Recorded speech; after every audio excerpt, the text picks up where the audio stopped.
Lynn Dempsey here. I remember when Eric first pitched the idea of a podcast to us, and we thought, gosh, he's got to be nuts. At the time, a lot of people didn't even know what the web was, let alone a podcast. But here we are, 100 shows later. It's been a great ride, and congratulations, Eric and Brian, my forward-thinking friends. Hey, Brian and Eric, this is Mike Wren from Lindstrom. Congratulations on your 100th episode. Great job, guys. Looking forward to the next 100. Hi, Brian and Eric. This is Semi from Belfast. Congratulations on your 100th episode. From myself and the team at Belfast, thanks so much for what you do. You have successfully entertained and educated us in every episode. We look forward to many more to come. Congrats, guys.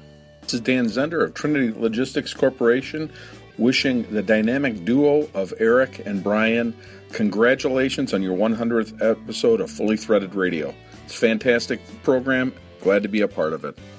Hello, this is Mark Strandquist, Executive Vice President of the Worth Group. I wanted to congratulate Eric and Brian for their 100th episode. Very much enjoy the podcast and the process that they have in terms of interviewing people throughout the industry. And lastly, I just want to make sure those two remember that when in doubt, always do your figure eight next to the boat when you're musky fishing. This is Heidi Voltrow with Bold Industrial Plastics, and I want to congratulate Eric and Brian on 100 episodes for Fully Threaded Radio. You guys have done such a great job, and look forward to tuning in for the next 100 episodes. Gary Plipnick from Fastenal here, guest speaker on episode 12, which I believe was the last time the Bears beat the Packers, and they did it again this year. So congratulations to Brian and Eric and all the crew at Fully Threaded Radio on their 100th episode, and hope you guys all have a Merry Christmas and a Happy New Year. This is Jackie Ventura with Ventura Industrial Products, congratulating my good friends Brian and Eric on their 100th episode. I love listening to the Fully Threaded Radio show while I'm on the road traveling, so keep them coming, guys. Hey, Eric and Brian, this is Andy Pels wishing you congratulations on your 100th episode of Fully Threaded Radio. You know, back at the beginning when you asked me to be on your show, all that kept going through my head was, what the f*** are they thinking? And now look, 100 episodes packed with great content. You guys really filled a big gap in the fastener industry, just like you did before that with Fasteners Clearinghouse. I wish you all the best for years to come. Hi, this is Mike McNulty from Fastener Technology International Magazine, and I want to say congratulations to Eric and Brian on 100 shows of Fully Threaded Radio. Glad to be part of the program, and offer best wishes on the next 100 or 200. Brian, this is Larry Kelly with Buckeye Fasteners, and on behalf of all the employee owners, I would like to congratulate you on your 100th episode of Fully Threaded Radio. That's quite an accomplishment. However, you guys have a long way to go to catch the likes of Judge Judy and Happy Days, but do not jump the shark. Again, congratulations and keep them coming. And by all means, have yourself a nice, cold, old Rusty Bolt beer to celebrate. Eric, Brian, this is Don Shan, Solution Industries, home of Solution Man. Congratulations, 100 episodes long. Another 250 or so to go before we hang them up. I can't wait to be part of the next chapter of Fully Threaded Radio. Congratulations. This is Rich Cavoto from Metric and Multi-Standard. I'd like to congratulate Fully Threaded Radio on their 100th episode and look forward to the next 100. This is Tom Buddenbone in Texas with Technology Components Southwest. I'd like to congratulate Brian and Eric on making 100 episodes of Fully Threaded Radio. Fully Threaded gives everybody in this industry some really fun stories, some great networking while listening on the phone, learning the network, and some wonderful business insight. I appreciate everything they've done. I love the length of their shows, up to 2 hours, and really get a kick out of everything they do and how they've brought a very, very nice energy to our fastener business. Congratulations, guys, and best wishes for 100 more. Hi, this is Gary Graham with National Threaded Fasteners, and I'd like to congratulate Eric and Brian and all of those involved with Fully Threaded Radio on their 100th episode. You guys are pioneers of the medium and a voice of the industry. I look forward to many more episodes because nothing fills time on the road like predominantly fastener-related radio. This is Andy Graham from National Threaded Fasteners, and what? Eric and Brian are turning 100? Oh, sorry, it's Fully Threaded Radio's 100th episode. Congratulations, Eric and Brian, on your exceptional run. We are looking forward to the next 100 episodes. Keep up the good work. Hi, this is Tracy Lumia at Link Magazine, wishing Brian and Eric a happy 100th episode of Fully Threaded Radio. This is Rick Fennell from Kerr Lakeside Incorporated, congratulating you both on your 100th episode of Fully Threaded Radio. Here's wishing you continued success, and I look forward to congratulating you again on your 200th episode. Keep on rocking in the free world, gentlemen. I love your show. To the brightest and the best at Fully Threaded, from all of us at Bright and Best, happy 100th episode. Carmen Vertullo with Carver Consulting and the Fastener Training Institute. 100th episode, Fully Threaded Radio. Eric and Brian, you guys are amazing. Nobody makes it to 100 in anything in this industry. Look around and see if you can find a business that's been around for 100 years. There aren't many of them, but you guys have 100 episodes. And you know what? There is no such screw that has 100 threads per inch. But I'm going to make one and give it to you guys, and you'll have the only one on the planet. Congratulations. It's nice to be part of your team. You guys are amazing. Love you very much. 100 more. This is John Butler with the Olander Company, and you're listening to the 100th episode of Fully Threaded Radio. Giddy up.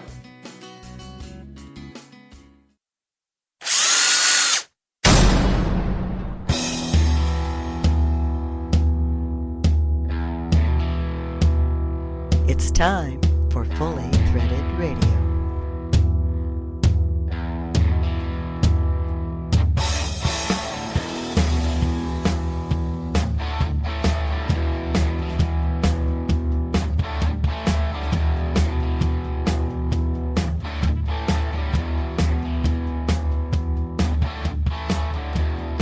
It is Fully Threaded Radio, voice of the FCH Sourcing Network. Eric Dudas and Brian Musker here with you on this episode 100 of the podcast. Hard to believe, Brian, huh? Yeah, a centenary. Well, we'll have more to say about that during this episode. And how you doing today, Brian? I'm sort of okay. I think I must have caught a little bit of screwbola from you, actually. Sorry about that. I'm fighting it off, okay? Doing a good job at the moment. Well, I'm sure you will. I successfully overcame mine earlier a couple days back, but 'tis the season, right? Yeah, I know. Actually, it's not quite the normal season. I would expect to be fighting off that and trudging through inches of snow. Yeah, well, count your blessings, man. Yep, I'm very thankful. And we always do that here on episode 100, which we're publishing on December 17th, 2015. Thank you so much for clicking in, everybody. It's just a great honor to speak with you each episode. I think you'll find 100 is very well worth the wait. Our feature segment today will be a look back on our past episodes with John Butler of the Olander Company and Marty Nolan of RL English. They have a little bit of fun and consider what FTR means to the industry, if anything, Bri. Yeah, I know. A giant yawn? No. We also go back all the way to episode 1 and revisit with one of the guests from that premiere episode, and that would be Rob Lucas. These days he is with the Lindstrom group. Great conversation with him. We look at Asia and what Lindstrom's up to today, bunch of other things. Plus, we've got a conversation with Mr. Shawn Bennett. He's with the Ohio Gas and Oil Association. We're going to take a look at what's going on with oil prices, and as you know, many fastener distributors have hitched their wagon to that particular industry, and things aren't looking too rosy right now in that area. No, and it's slightly less rosy even since we recorded that, actually. That's true. Plus, we've got Fastener News headlines with Mike McNulty and the Fastener Training Minute with Carmen Vertullo. It's a great episode, and thanks again for listening in, everybody. Another bright side, though, is the fantastic list of sponsors we've got still with the podcast. Shout them out, Bri. Yeah, well, the title sponsors of Fully Threaded Radio are Steadfast, Trinity Hardware Headquarters, and the Lindstrom family of companies, including Titan Fasteners. Steadfast, for service you deserve and people you trust. Trinity Hardware Headquarters, for parts done right. And the Lindstrom family of companies. Lindstrom, by any measure. Also sponsoring Fully Threaded Radio are Buckeye Fasteners, Fastenal, InSequel Software, ND Industries, the Worth Group, Volt Industrial Plastics, and Solution Industries, home of Solution Man. So thanks to all of you, and we look forward to continuing our relationship past episode 100, actually, maybe even a few more. Agreed.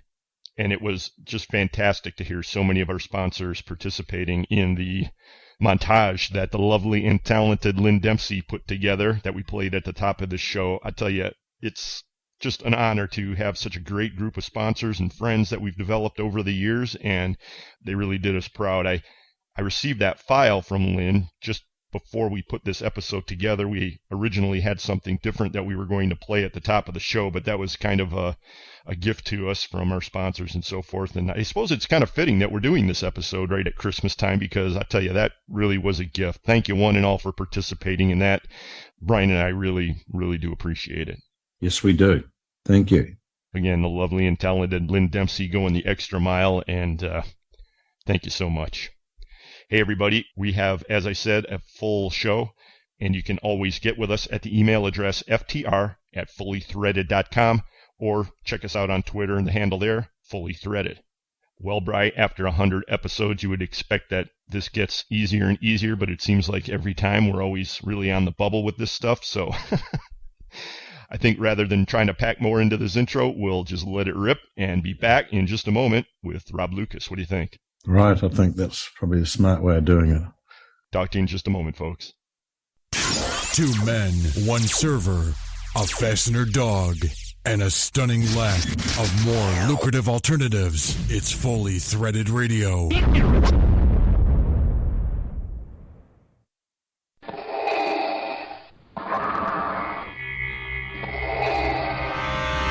Prepare yourselves, Fastener Jedis. Trinity Hardware Headquarters announces we are the Plowbolt Empire.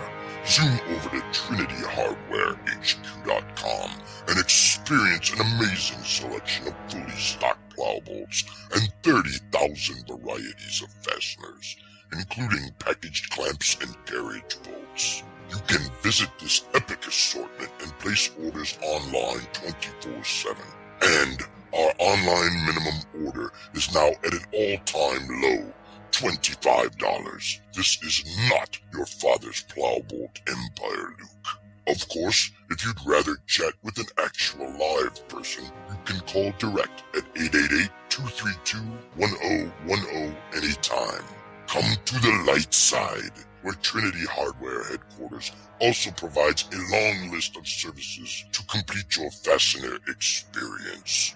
Custom packaging, kitting, and polybagging available. Make Trinity Hardware Headquarters your one-stop shopping destination. And may the parts be with you.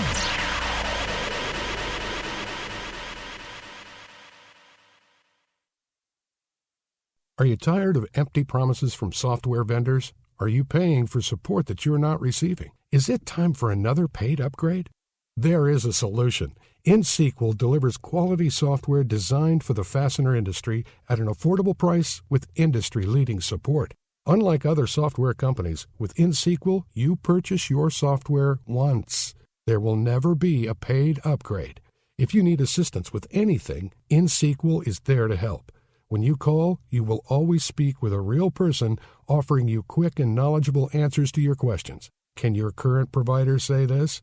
Quality software, affordable pricing, industry-leading support. Only InSequel can deliver all three. So why settle?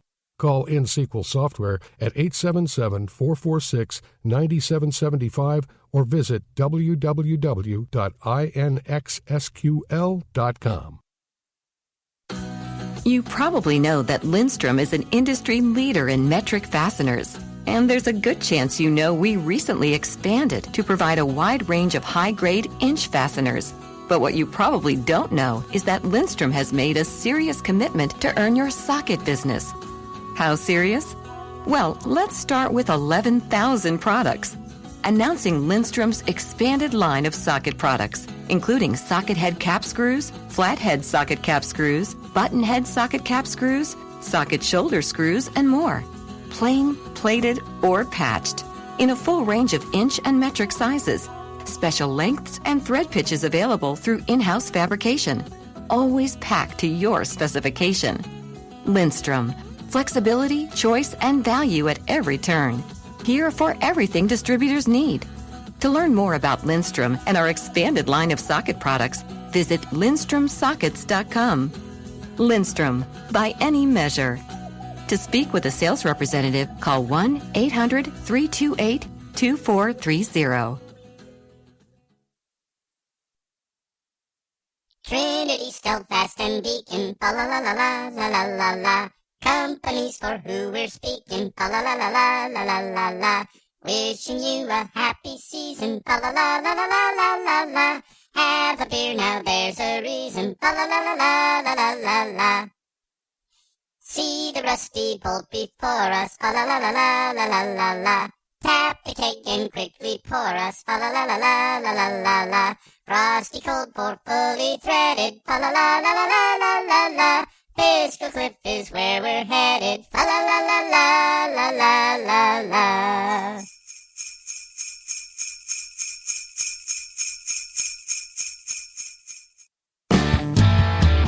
This is Greg Wiener with Quick Screws International, where we say if it's wood, it must be good, and you're listening to Fully Threaded Radio.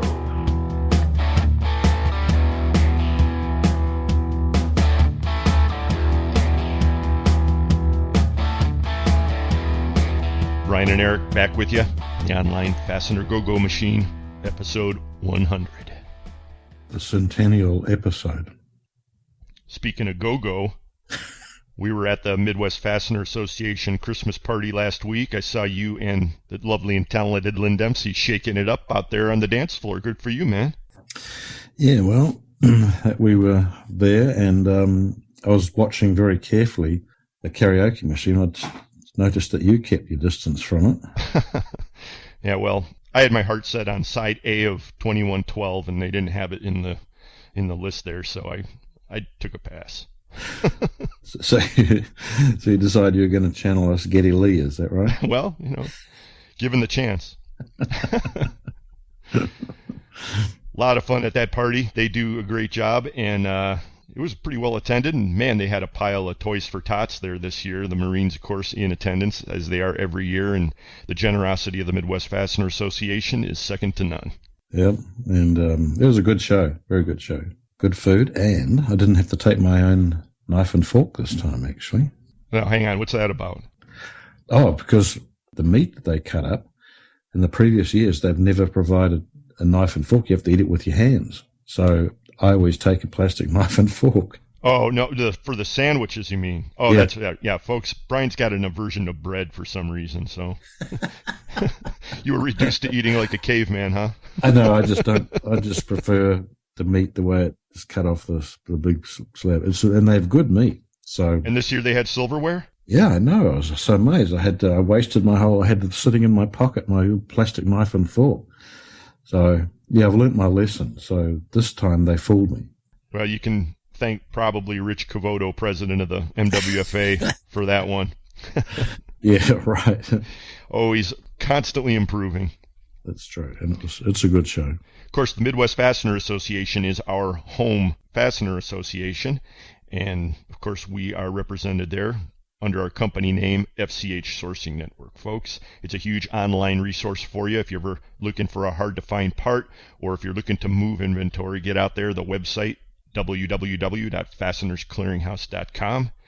Brian, you're constantly making improvements to the scrubber software that wonderful piece of code, helps users to locate information, but it also helps companies that are looking to move their inventory, because it really goes through and makes all of that data intelligible by the indexes and just makes it real easy to work with, and it's straightforward for members to upload.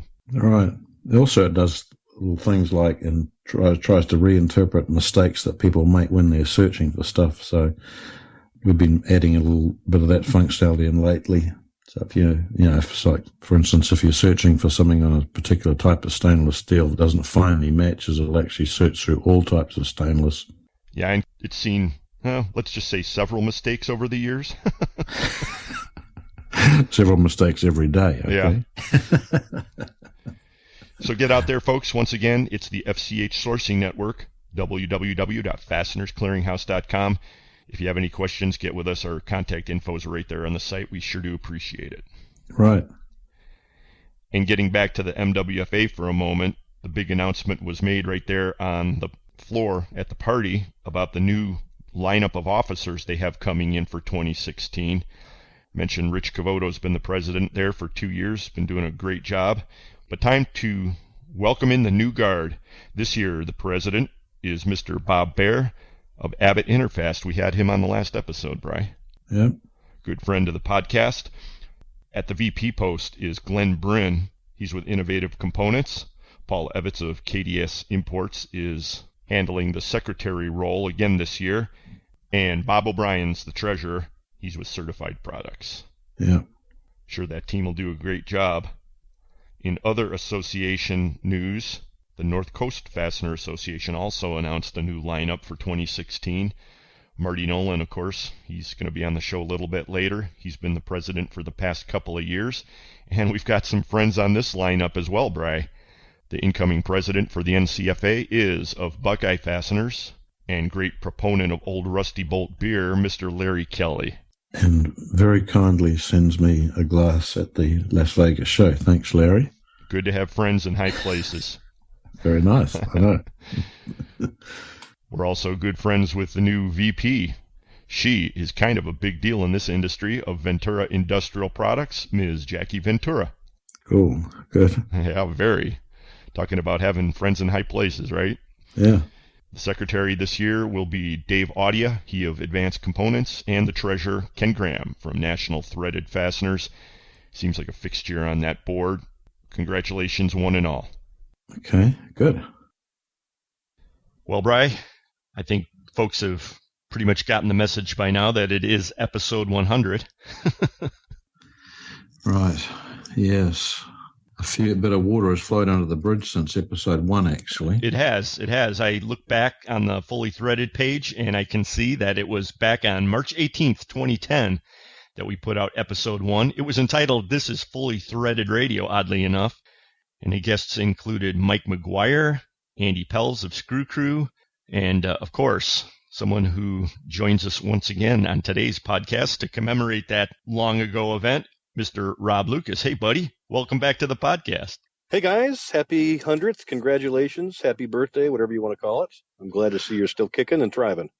And we've all survived 5 years in the fastener industry, too. Unbelievable. Now you're trapped. You'll never get out. Past 2 years, you're stuck for life. Oh, don't say that. Take it from me. Well, we've all traveled a lot of roads since then. Of course, you're still something of an expert on what's going on over there in Asia, and we'll talk about that in a few moments. But I'd like to thank you for all your participation in the podcast over the years. You've been, I think, next to Mike McNulty, the top contributor to the program in terms of frequency of appearances. Yep. Wow, how prestigious. I know. I'll be waiting for my trophy in the mail. Right. You can go pat yourself on the back, yeah. Or a very handsome-looking, fully threaded radio baseball cap, one or the other. Yeah, I'm much too ugly for TV, so radio fits me perfect. Well, I give you credit because that first time I called you up way back when and said, hey, Rob, we've got this new concept. Jump in with us. At the time, you were speaking to us from Shanghai, China, and no hesitation, you jumped right in. My second home. You need a better second home than this one, okay? Sorry. We're okay, but this is not a home, okay? Yeah, but the point being, you had no fear. You were on board with us from the beginning, and we do appreciate it. What were you thinking that first time I called you up? I mean, it was something untested, and you put your neck on the line. Thought it was a great idea. Still do. I think that the idea of having this type of a format where you can bring a bunch of different people from a bunch of different realms in the industry together, and people can get a much broader look at things was a great idea. I think it fits for the change in the times, and I think it's fantastic that 5 years later you're still doing it, and I'm hoping that it goes on for another 55 years. Well, we plan on some further episodes. I'm not sure about 55 years, Rob, but thanks for the wishes. You're very welcome. I won't be here in 55 years, so I hope you are. You can bet I won't. Looking back, it's kind of interesting. Some of the themes that we were talking about back then and on an ongoing basis had to do with consolidation and I guess the trend for distributors to start looking to Asia for direct import opportunities and that. Those were pretty big back then, and it's funny because they continue today, don't they? They do indeed. I think that it's maybe a little different now, but it's still the same trend. You're going to have acquisitions and organic growth from all realms of the business, but I think now you're seeing the larger distributors go into a stronger acquisition mode. They're becoming bigger. Master distributors or master importers are also, not only from acquisition, but organically. They're looking to add other flavors to their core business lines to support those customers. So I think that on both fronts, there's some pretty relevant changes going on. We've heard about some of those in the past few months. And I just think the market landscape is a little different, but the change is constant. On the last episode of the podcast, we had Surinder Sakuja of Stelfast join us, and he was very, frank in acknowledging that the master distributor landscape has tightened up quite a bit. And he saw it really, as a natural progression in the industry. I don't know if he said directly that there really wasn't a lot of room for other big master players to come in, but what's your feeling on that? Is there room? And if not, then what does the ongoing landscape look like? I don't know the answer to that. I think that, my personal take on it is Surinder's accurate. I respect him, and I think he's a very, very bright person, and he knows his stuff. When it comes to room in the market, there's always room. The question is, does somebody want to put out that investment for that kind of a gamble? The landscape has changed so severely in the last decade. And, I relate it, to Amazon. Look what Amazon has done for, standard commercial market, retail kind of things. It's kind of the same thing now in the fastener business where you just get a few that do it all. And those are the guys that are going to, continue to be around selling all of those core fastener related parts. Now, that doesn't mean that there's going to be zero room left. I just think that people are going to get more creative on what they have, what they offer, and how they offer it. So it's not a matter of room. It's a matter of, aggression and ingenuity to tailor things to customers. Or creativity. That is a key part of it. I really think that's the case. Everybody's selling the same apple off the same tree. You got to polish yours a little differently, or make the flavor of it a little bit better. And there are ways to do that and set yourself apart from the guy next to you. Oh, absolutely true. I mean, if it was not the case, there wouldn't be, hundreds of different makes of cars. You'd never sell a Rolls Royce or a Cadillac if there was not some way of making people want it. Okay? That's right. Well, you've got your finger on the pulse of the market out there. Do you see any specific sectors where there are some opportunities or where people seem to be doing better than others? At this point, I don't. I think the market's relatively flat. I think steel's, very, very low. Lowest I can remember in, well over a decade, maybe 15 years or better of cost per pound. I relate that a little bit to demand, currency exchange rates. The euro and some other currencies are not faring as well as the U.S. dollar. China, of course, has done a couple of offsets on their RMB. Those kind of things have made costing low. They've made pricing what it is, and demand just hasn't came back yet. I think, though, we're at the bottom of that. I really do. I think that, they're over 2015, I would say it's relatively been a flat year. There have been a couple of, rays of sunshine and spikes here and there, but overall it's been relatively flat. And I think we are going to start climbing out of that. The economy here in the States is a little better. It's going to continue to get a little bit better. I do believe that. Whether or not, it's related to the election or not, I think that people are going to have to start putting some stuff on the shelf and building some things and making a little bit of money. And all that ties into buying stuff. And stuff is, in our world, parts. But don't you think, though, that what indication do we have that the price for steel as it is, which is the lowest in 10 years, is as low as it can go? I mean, it's largely funded by the Chinese government's subsidies, isn't it? I mean, that's why it's low. Do you expect the Chinese government to stop subsidizing it or to increase it to drive the price even lower? Well, there's a couple things going on there. One is you're talking about China, mainland China versus, Taiwan. Yes, that's correct. Yep. CSC is in Taiwan. They would probably, not probably, they would rather make sheet steel than they would rather make wire. So for them to see a bottom on this, basically they'll shut a wire production line down. That'll level out the lower production. They'll get a higher demand on their wire, and they'll keep the prices, static or up. And they'll probably try to squeeze in a price increase, because it's the end of the year. China, however, is a much different animal. They've got, a devalued currency. They are seeing the lowest GDP forecast that they've seen in years. So your question was, won't they just lower prices? Well, in theory, they could. But, there's an inherent risk there where you could see some anti-dumping suits come up if you tried to do that. I'm not sure that's the best row to hoe for them.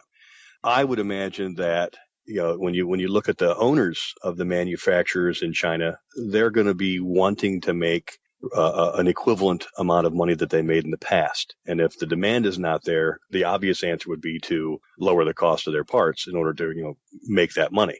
But they still have to come through some raw material manufacturer, which, would be a Bao or somebody in mainland China, and that's going to be government driven. And I don't think that the government would say, let's lower prices, just from the standpoint of we'll get ourselves into another anti-dumping issue.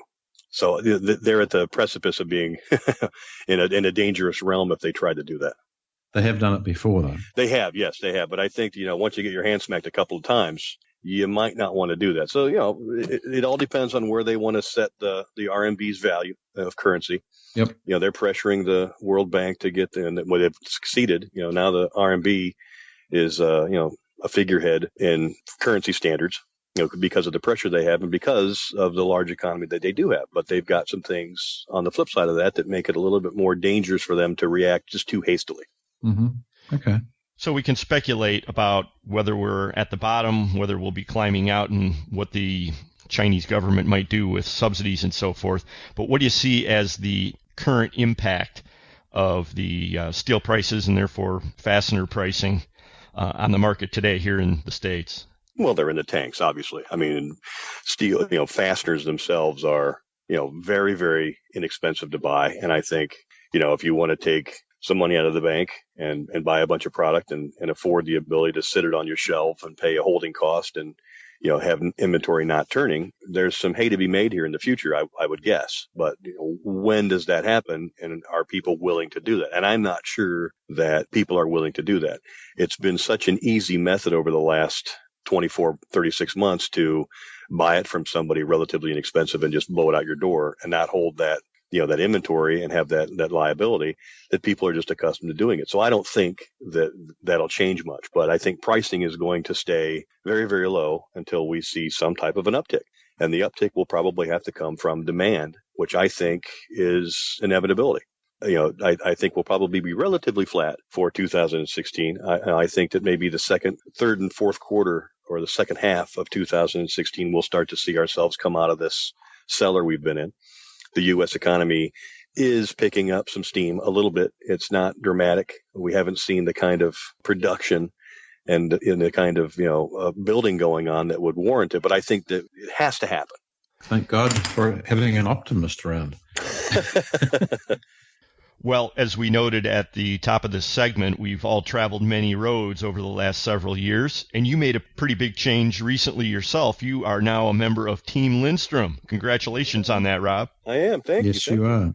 It's been really kind of neat. I wasn't expecting to, get back into the master distribution world, but, I've talked to the folks there and I've met a lot of the people there, and I came on board. I came on board for some specific reasons that I thought were very, very attractive.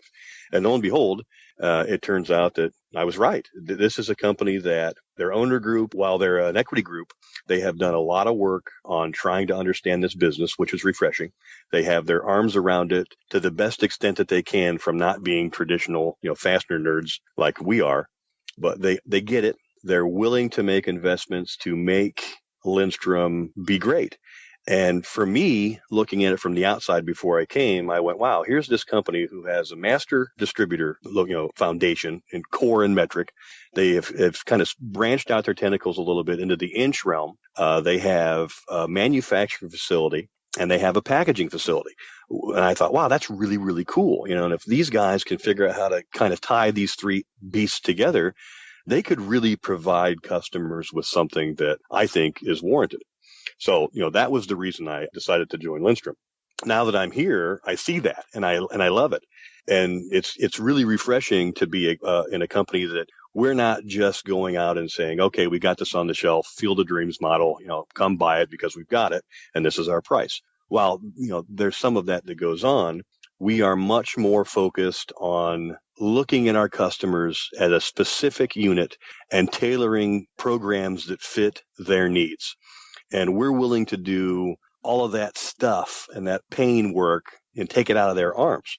That was refreshing.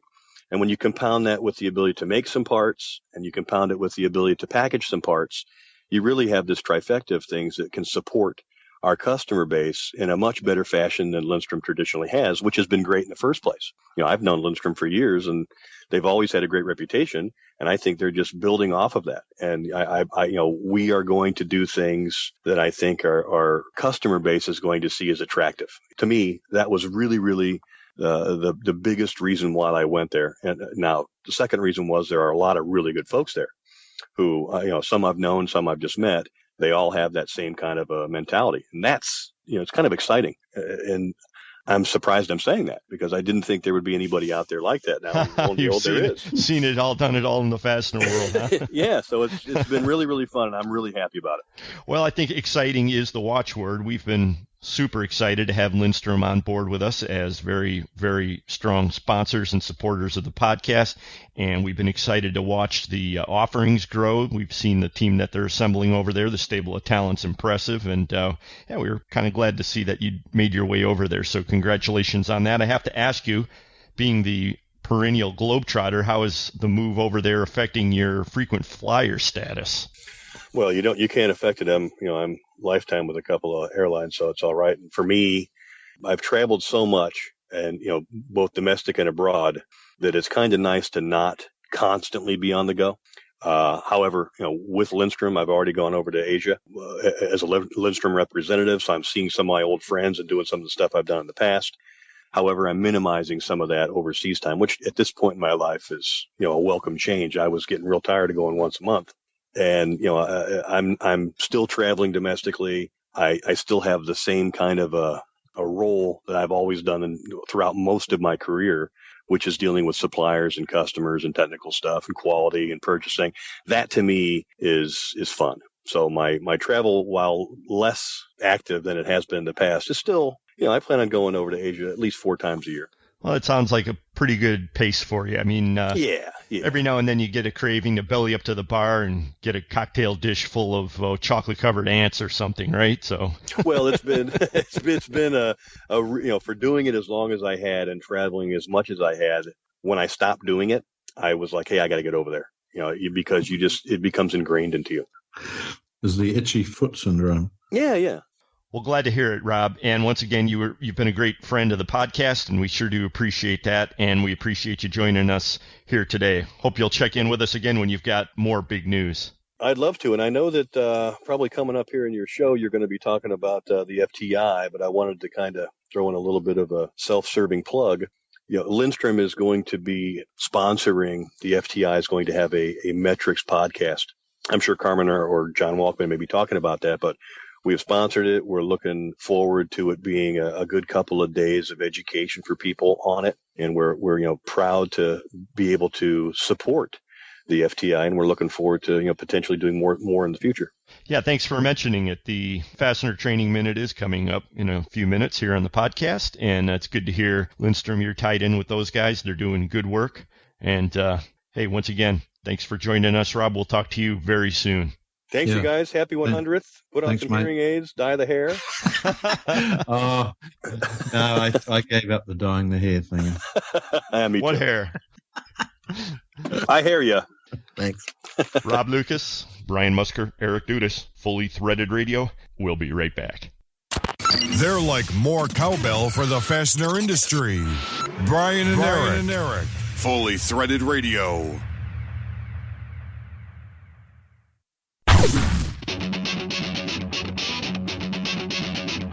When top quality and outstanding service are at the top of your list in fastener suppliers, turn to Stellfast. Since 1976, Stellfast has grown to become an industry-leading importer and manufacturer of the highest quality industrial fasteners, specialty items, and automotive parts. Our array of facilities across North America and in Asia, along with full quality control labs and ISO 9001-2008 certifications, ensure the highest quality parts, and at Stellfast, they're delivered with undisputed service excellence. We're family-run and dedicated to your success. Our customers have come to depend on the expertise of our staff and the quality of our products. We also offer a wide range of secondary services to meet some of the toughest requirements you might have. Contact Stellfast today through our website at www.stellfast.com and put us to work for you. Stellfast. Service you deserve, people you trust.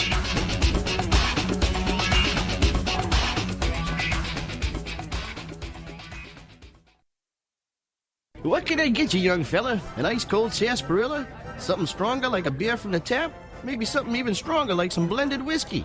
Those sound like interesting choices, but I'll have an old rusty bolt. You ain't from around here, are you, young fella? No, sir. I'm from Cleveland, Ohio. Cleveland, Ohio? Every time we sold old rusty bolt, the fight would break out because we couldn't keep enough in stock. I don't want to have to keep fixing this place up.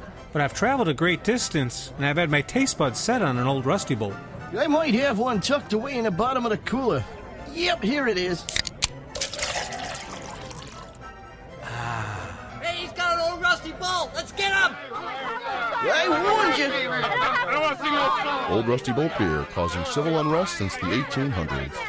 The preceding message was brought to you by Buckeye Fasteners and the Ohio Nut and Bolt Company, proud fastener show sponsors of Old Rusty Bolt beer, official beer of the traveling salesman.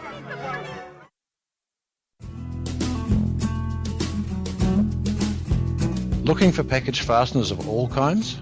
How about specials or unique parts that no one seems to carry? At Trinity Hardware Headquarters, we believe in parts done right, and our new catalogue is available online at trinityhardwarehq.com, featuring over 30,000 different types of fasteners available in package quantities, product kits, and assortments, including hundreds of hard-to-find parts as well as the most popular inch and metric sizes. Trinity Hardware Headquarters has locations throughout the Midwest and South, and over 400,000 square feet of warehouse space with 18 million pounds of fasteners ready to fill your requirements. Our featured products include number 3 and number 7 head plow bolts, grade 5 and grade 8 carriage bolts, hook bolts, tap bolts, and nuts and washers of all kinds, plus much more. Visit our website at www.trinityhardwarehq.com or give Trinity Hardware Headquarters a call at 888-232-1010. Trinity Hardware Headquarters, for parts done right.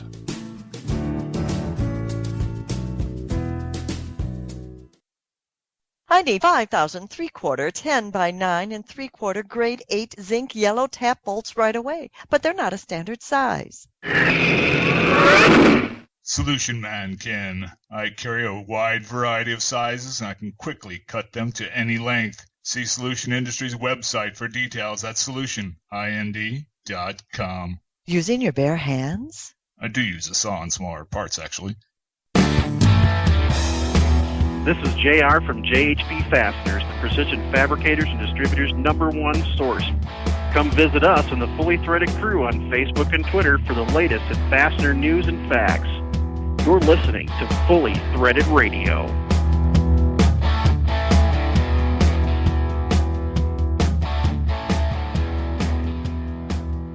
Brian and Eric back with you. Fully Threaded Radio, episode 100. Welcome back, everybody. Well, Bri, right before the break, we were talking with Rob Lucas, and one of the things that caught my eye was a headline. And incidentally, folks, we'll have all the headlines from the industry with Mike McNulty's Fastener News Report coming up in mere moments. But this caught my eye. He was talking about steel prices over in Asia and the decline thereof.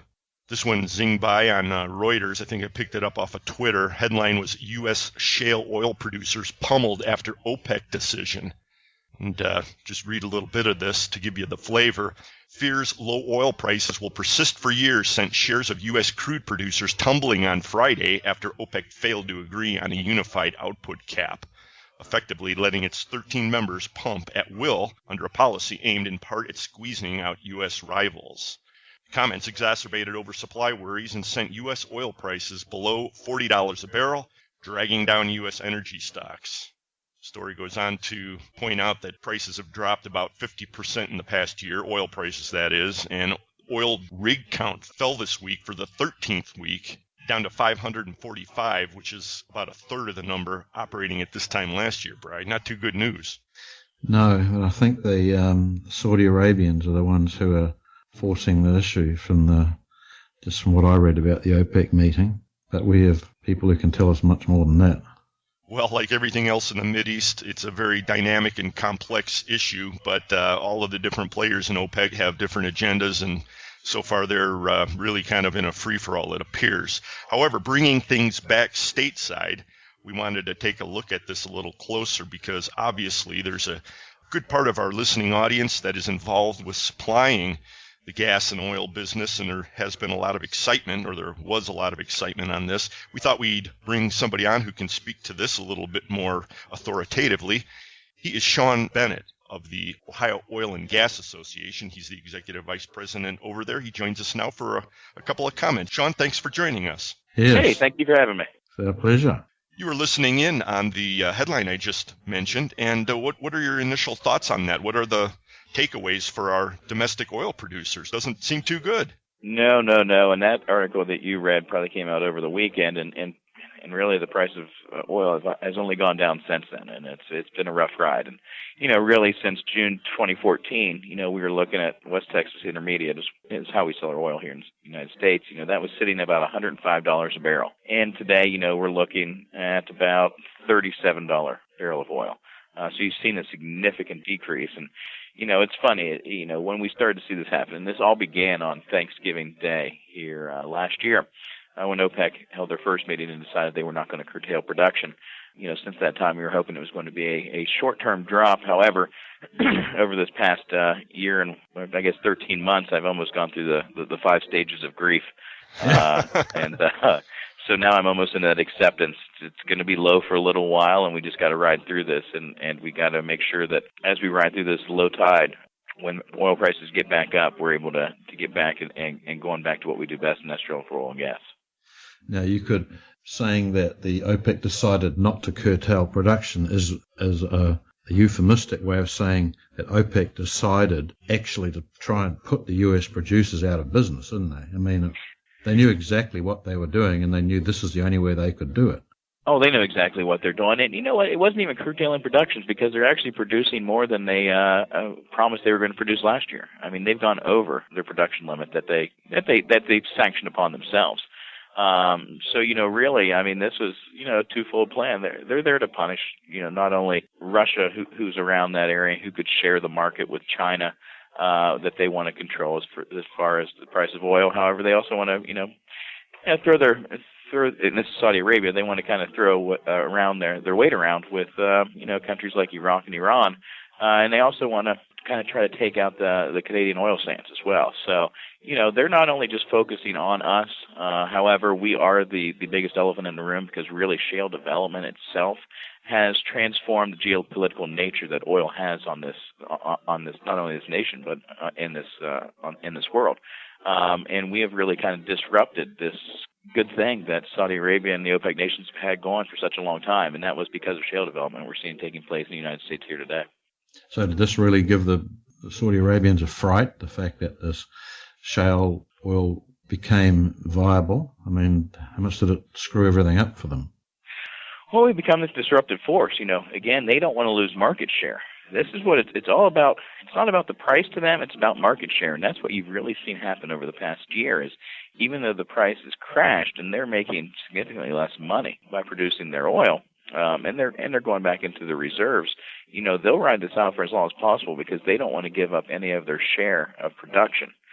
Because they knew that if they do, they know they'll never get it back. So, this is really kind of, they're trying to show their dominance, trying to show their strength.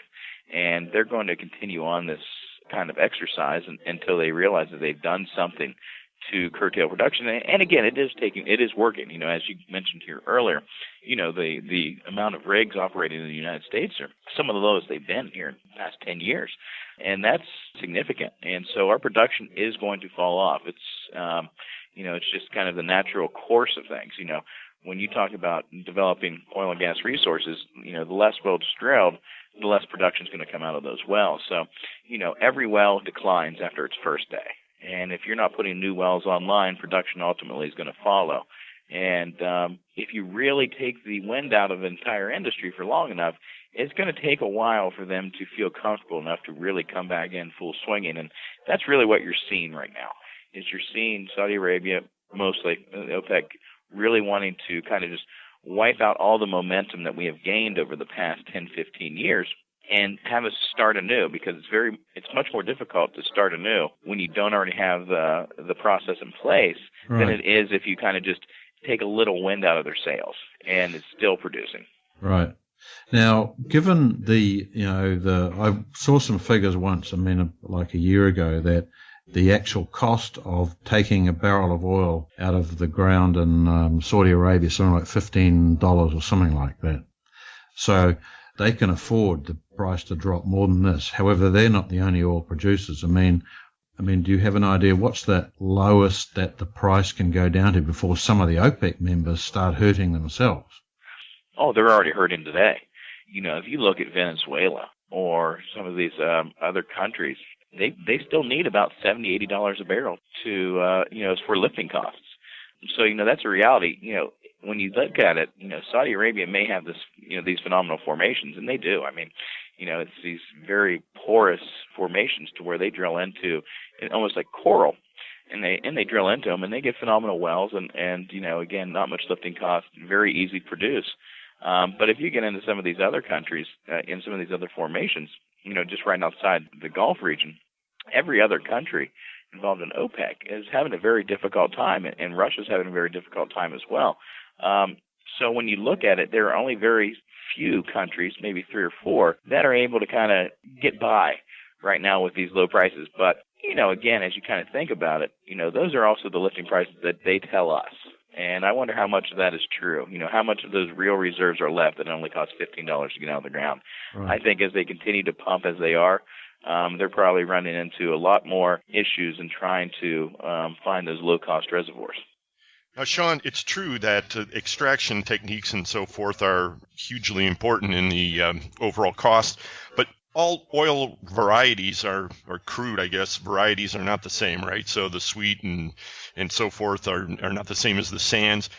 Just to cut a very complicated issue down to something we can use for the purpose of this discussion, what is a target barrel price that we should be looking at to bring it back domestically where our guys can jump back into the game and start becoming viable again? Or is that even a possibility to ask you that?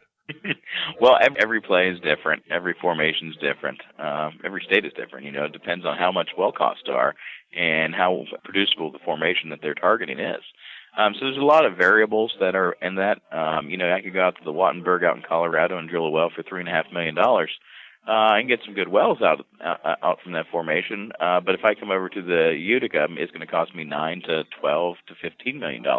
And over in the Marcellus, very similar. And in Texas, you're probably down to about $6 million. So, the well costs vary as much as the formations vary. However, if you kind of just want to put a generalized target as far as, where we'll feel comfortable, kind of have a sustained production, right around $80 a barrel, we won't be happy, but I think we can still keep it going.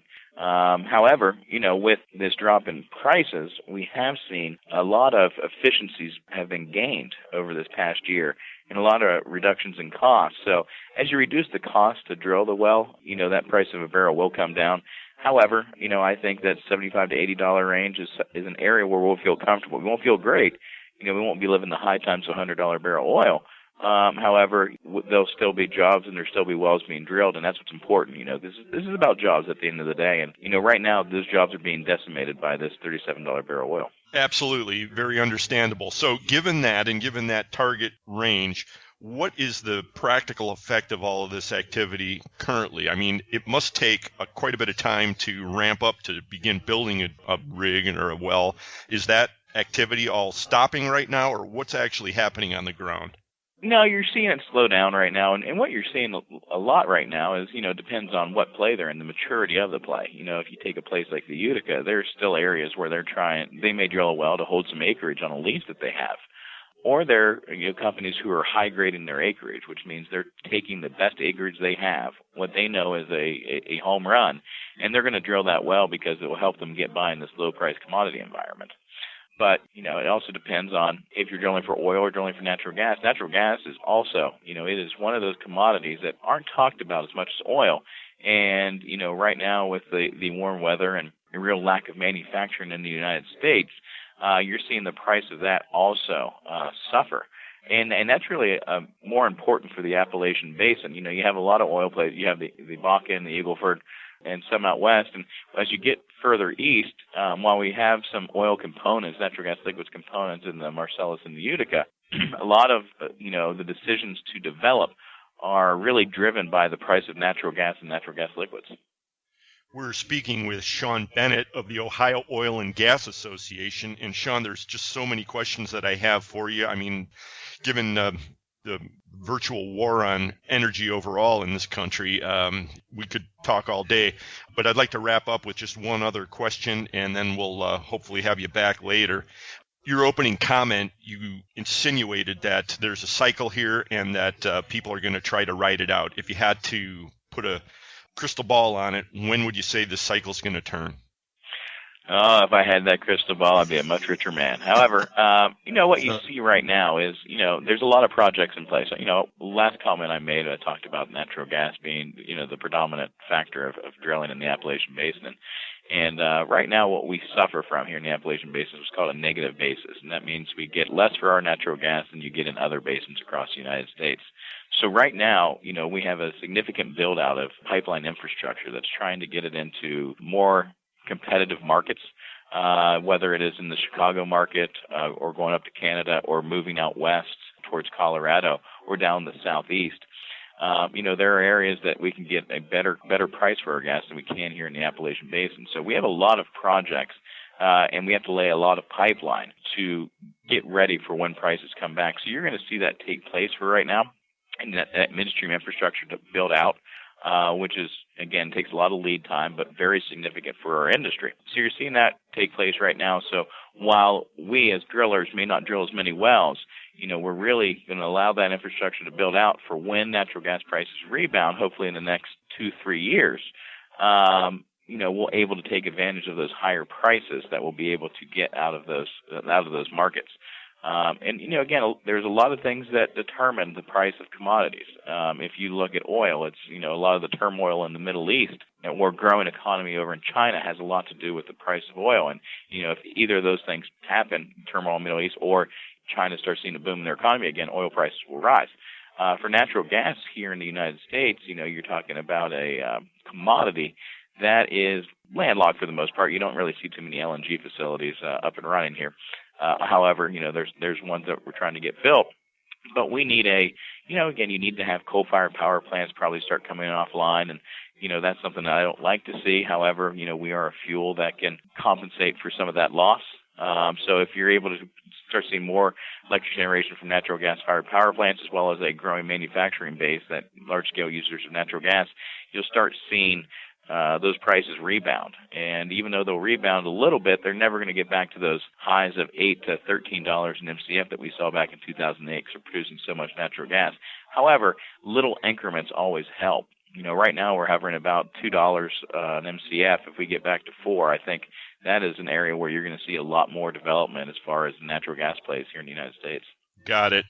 So bringing it back to the fastener world, distributors, if you're supplying the gas and oil, hunker down. You got probably a little ways to go before your boom time comes again. Take your opportunities where you can get them.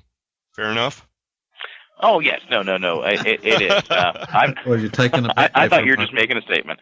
No, but, again, you got to take your opportunities where you can. And again, you have a lot of companies that are cutting costs. And, you always want to make sure that you are staying within the supply chain because, if you're with them during the down times, you're going to be with them during the good times. And you'll be able to ride both of those waves. So, again, you'll be able to see what companies are going to continue to develop during this low-price commodity environment. Those are companies who have just superior rock. They have pretty much the premier core acreage in any of these plays. And, those core acreage will always typically work, for the most part. But, it's about those operators who have acreage on the perimeter, just kind of in the peripheral. Those are the ones that have to slow down the most. So, again, as you kind of ride this thing out, it's always about identifying the players who are in the core areas of the plays and making sure that you keep in touch with those guys because those are the ones who are going to be drilling the most in any play, given these low commodity price environments. Well, that's a message I think fastener distributors will be able to identify. Shawn Bennett, Ohio Oil and Gas Association, I'd like to thank you for spending a few minutes with us. We'd like to have you back with us again. It's been most illuminating. Yeah. My pleasure. Thank you. There he goes, Shawn Bennett. And very, very interesting man. And he's probably looking at the latest bits of news over the last day or so with despair because of the price of oil has dropped again. I read an interesting report somewhere in one of the British papers that it was talking about the fact that they think that the situation is near chaos among OPEC at the moment. Some of the countries, they can't afford to let Saudi Arabia just keep pumping it. Their economies are turning to shit. I'll tell you, it's one part of the world where I don't know that we're ever going to see any stability there. Well, a lot of different directions we can take that conversation next time we have him on. We'll make a little bit more time next time. But it was good to have him on. Hopefully some of our listeners who are also serving that part of the world are a little bit better off informed. Hey, everybody, we've got the Fastener News Report with Mike McNulty coming up in mere moments. I'd like to remind everybody this time it's being sponsored by Volt Industrial Plastics and Fastenal. You can get with us anytime at the email address ftr@fullythreaded.com and also under Twitter with the handle fullythreaded. We promise we'll read them and actually pay attention to them too. Well, let's be fair, Brad. I will. You got your head so far up the scrubber, sometimes I wonder, you don't even get back to my emails. But rest assured, somebody will read them, folks. Right. And we, once again, appreciate you so much listening into the podcast. It means a lot to us. Yes. We do, in all honesty, enjoy all the feedback that we get. So without further ado, here he is with the news about screws you can use. It's Mike McNulty. Thanks, Eric and Brian. This is Mike McNulty from Fastener Technology International Magazine, bringing you the Fastener News Report, which is sponsored today by Volt Industrial Plastics, makers of the world's finest plastic fasteners. Last weekend, the Cleveland Browns broke a 7-game losing streak over the feeble 49ers from San Francisco. But the real congratulations are in order for Eric and Brian on reaching their century mark of fully threaded radio episodes. Thanks, guys, for helping me stay focused on fasteners and giving me yet another opportunity to deliver the Fastener News Report. In today's report, we're going to reveal the latest results of the Fastener Distributor Index, also known as the FDI.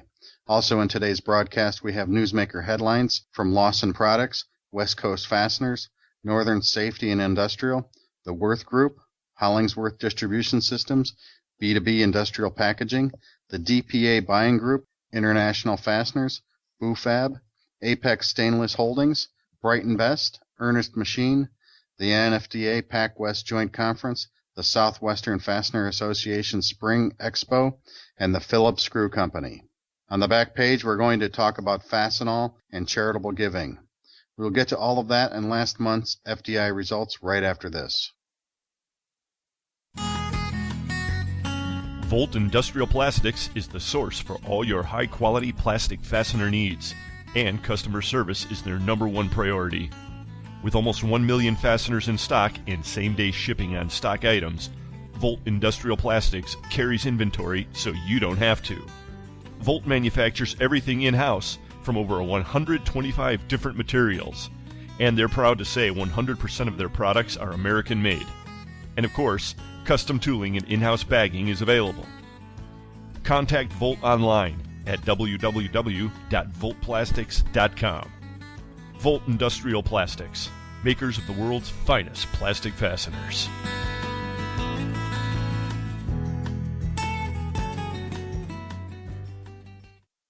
For a selection of hundreds of thousands of fasteners, check out your local Fastenal store or Fastenal.com. We can stock domestic or internationally sourced product locally and keep your bin stock filled for you at no additional expense. We are a 9001-2008 certified company that's made a huge investment in quality control so you don't have to. And if you can't find it on our shelf, we can make it for you at the quantity you need at one of our many manufacturing facilities. Learn more by contacting your local Fastenal store or visiting Fastenal.com today. I don't have time to look for the best price for a socket head cap screw zinc plated with a patch.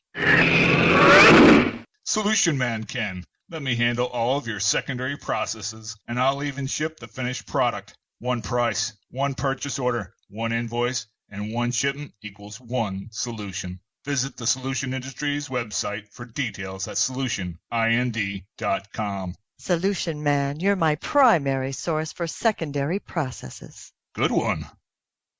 Back to the Fastener News Report with Mike McNulty.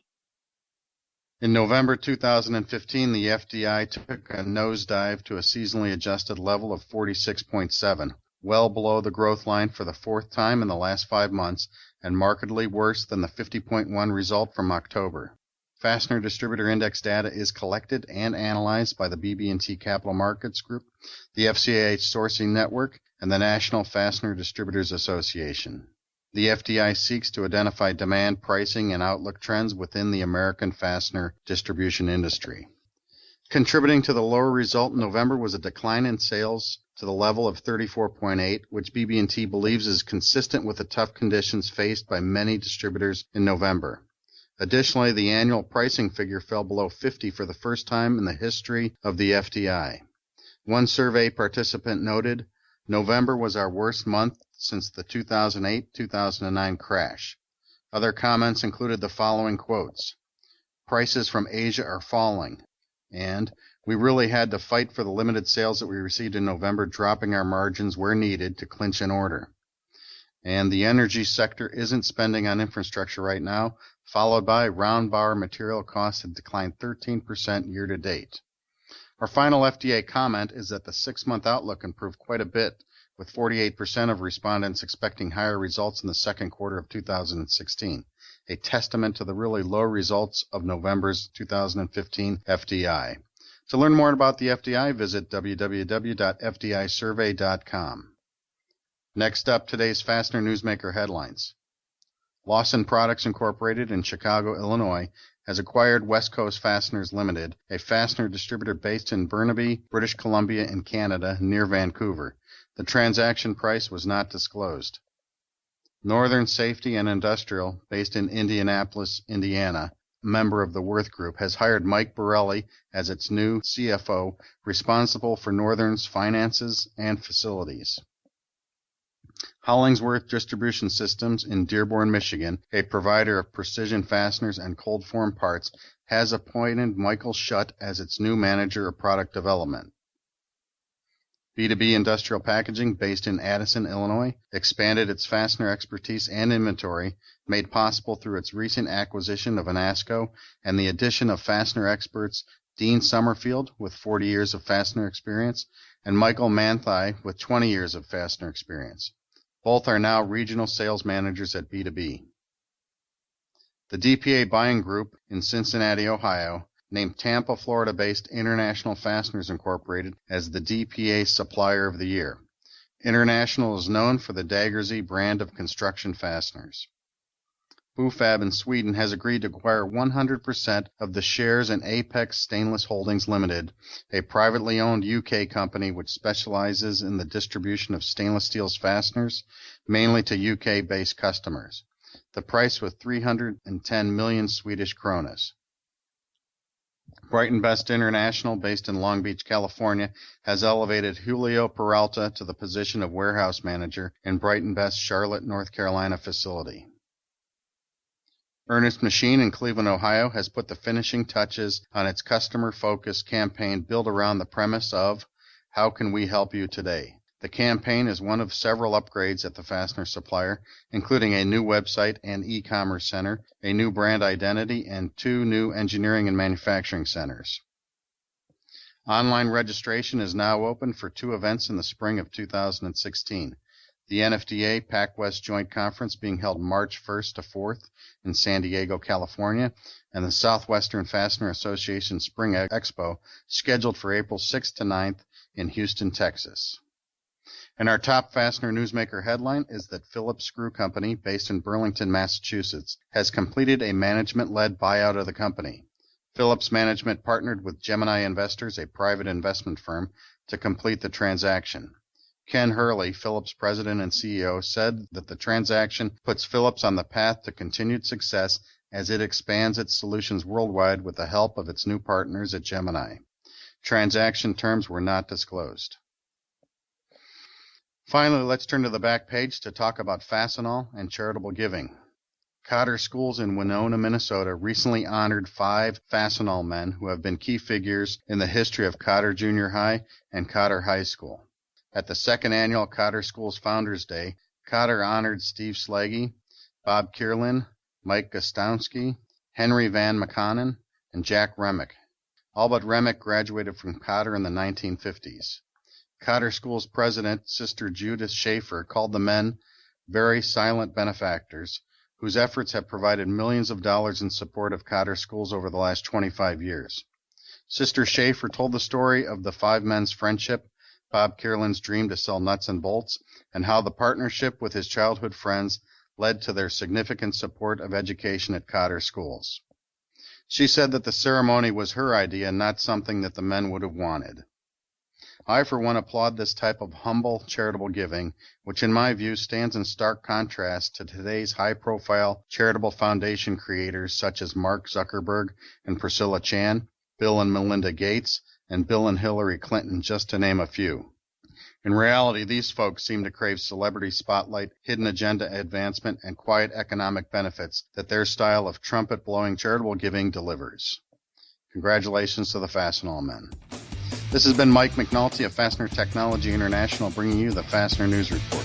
Remember to send your news, pictures, comments, corrections, or complaints to me at mcnulty@fastenertech.com.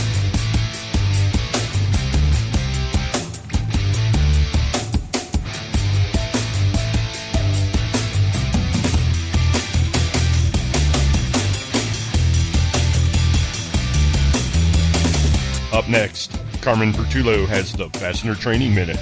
Then, John Butler and Marty Nolan take a look back at 100 episodes of Fully Threaded.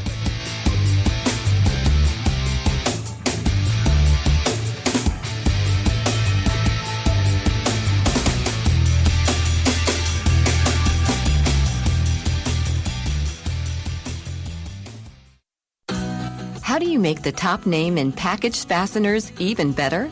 Combine it with one of the best-known names in the fastener business.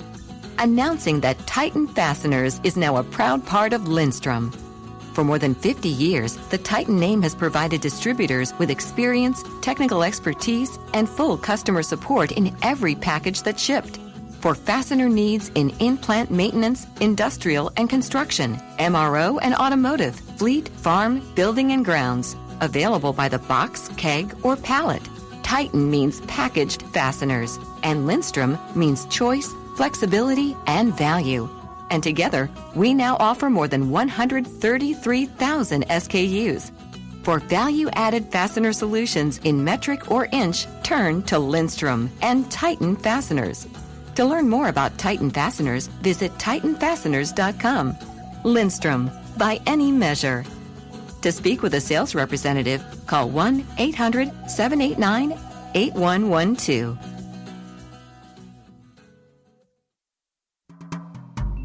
Hello.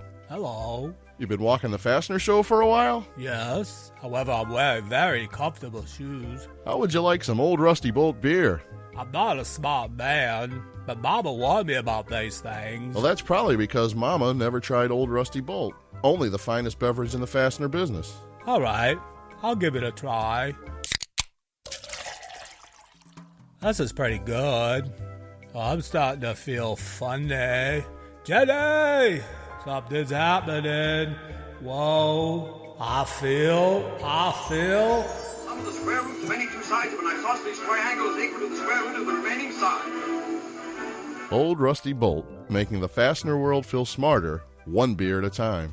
So how do you feel? I gotta pay. I believe he said he had to pee. The preceding message was brought to you by Buckeye Fasteners and the Ohio Nut and Bolt Company, proud Fastener Show sponsors of Old Rusty Bolt beer, official beer of the traveling salesman. ND Industries has been solving customers' toughest problems through innovative technologies, competitive pricing, and industry-leading service since 1955. A family-owned business, ND Industries manufactures and applies fastener locking, bonding, sealing, masking, and assembling products. Their pre-application process makes fasteners ready to use at the point of assembly, resulting in reduced labor costs, time savings, and superior quality assurance. As a fully integrated company, ND handles all aspects of operations, from formulating custom chemical compounds and coating fasteners to providing inline inspection, packaging, and delivery services. ND Industries serves the global market with 13 divisions in the continental U.S. and also facilities in Taiwan, China, and Turkey. Learn more about ND Industries at our website at www.ndindustries.com. ND Industries, innovative technologies, competitive pricing, and industry-leading service. Contact ND today.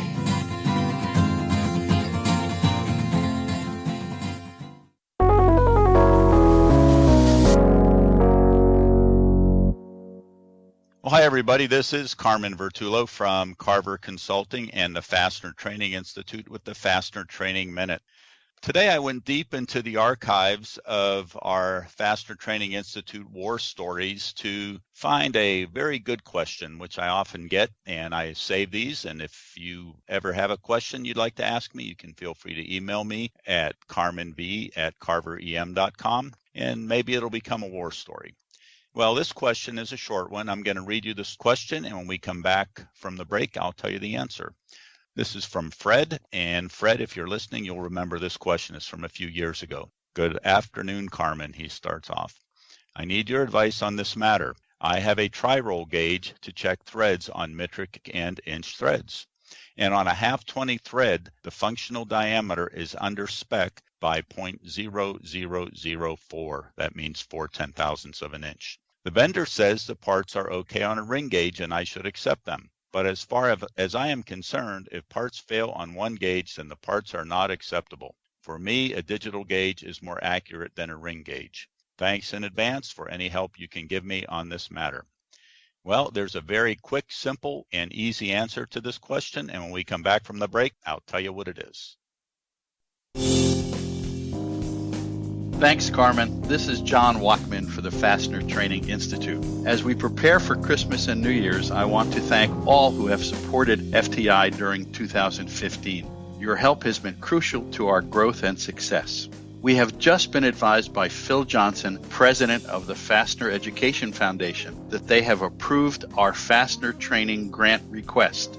This FEF grant will help us create the infrastructure and content to begin the launch of our on-demand fastener training webinar programs in 2016. Our monthly webinar audience has really grown this year. This on-demand option is an important step to increase the reach of these programs.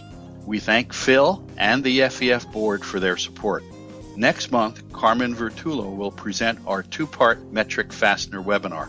Lindstrom is sponsoring this series, which will be presented on January 8th and 15th. We thank them for helping us produce this class. Be honest, we all need more metric fastener training.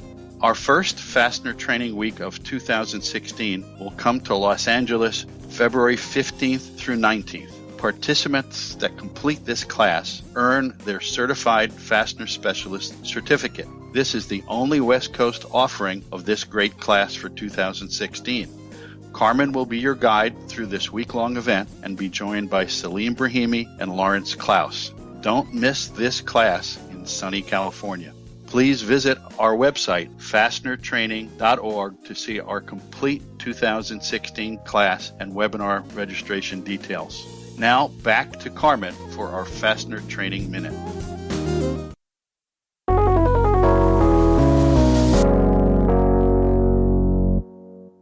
Well, welcome back, everybody, to the Fastener Training Minute. This is Carmen Vertullo with Carver Consulting and the Fastener Training Institute. Just before the break, I read you a question that came from Fred regarding inspecting a half 20 thread. His issue had to do with using a tri-roll gauge, or what is called variable gauging, to inspect that thread, and he was finding it to be undersized. The vendor that sold him the part said, no, you should accept it. We use a ring gauge, and that accepts it, so you should accept it too. Fred didn't like that, so he sent me a question, and I am going to just read you the answer. Fred, this is an excellent question. The specification, ASME B1.3, which governs thread inspection and acceptability, in fact says that whenever any one approved and calibrated gauge accepts a thread, it is acceptable, even if another approved and calibrated gauge of the same or a different type rejects that thread. Now, I've attached an IFI bulletin which details that rule, and if you'd like to have that bulletin, just email me or contact me and I will get it for you, or you can get it from the Industrial Fasteners Institute website. Now, whenever this occurs, you would expect the part to be very, very close to the limit. That is, if one good gauge accepts the part and another good gauge of the same or a different type rejects it, it's quite possible, but that would mean that the part would be very close to the edge. In this case, Fred said that his tri-roll gauge was finding the part to be 4 10,000ths undersized. Now, that's quite a bit of the total tolerance for that thread, which is only about, I think, 32 10,000ths of an inch, depending if it's a 2A or a 3A. But in any case, that's a little bit more than I'd be comfortable with, so I would definitely check both gauges to make sure they were good.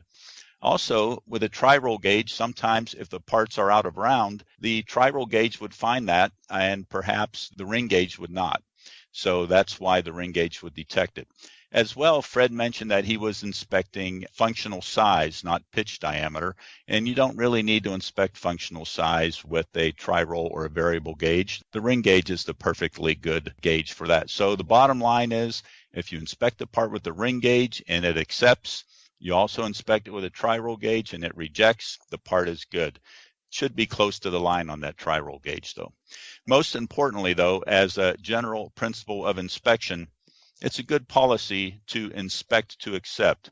That is, find a way to accept the part if you can, rather than looking for a reason to reject it when it would otherwise be usable. Well, I hope that was a good answer for Fred, and it's one of those things that come up from time to time when we inspect threads. Thanks for listening. This is Carmen Vertullo with the Fastener Training Minute.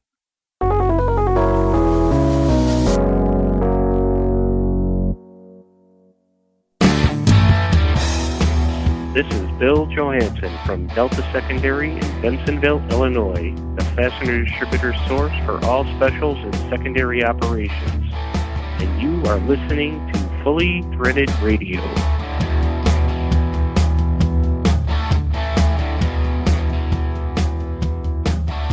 Hi, this is John Butler with the Olander Company, and joining me today will be Marty Nolan of RL English Company, also of the North Coast Fastener Association. How are you doing today, Marty? We are doing excellent. It's a beautiful day in Ohio, and glad to join you for this momentous occasion. You say we. Are we talking about your split personality here, Marty? Well, that's true, too, but I just meant the general we. You and me right now. All right. Well, I'm doing fine, too. That's good. Good. So we're here to speak about the 100th episode of WFTR, known as Fully Threaded Radio. and how it's affected a lot of our businesses and our industry. Your thoughts, Marty? Brian and Eric have kept me company on a lot of business trips.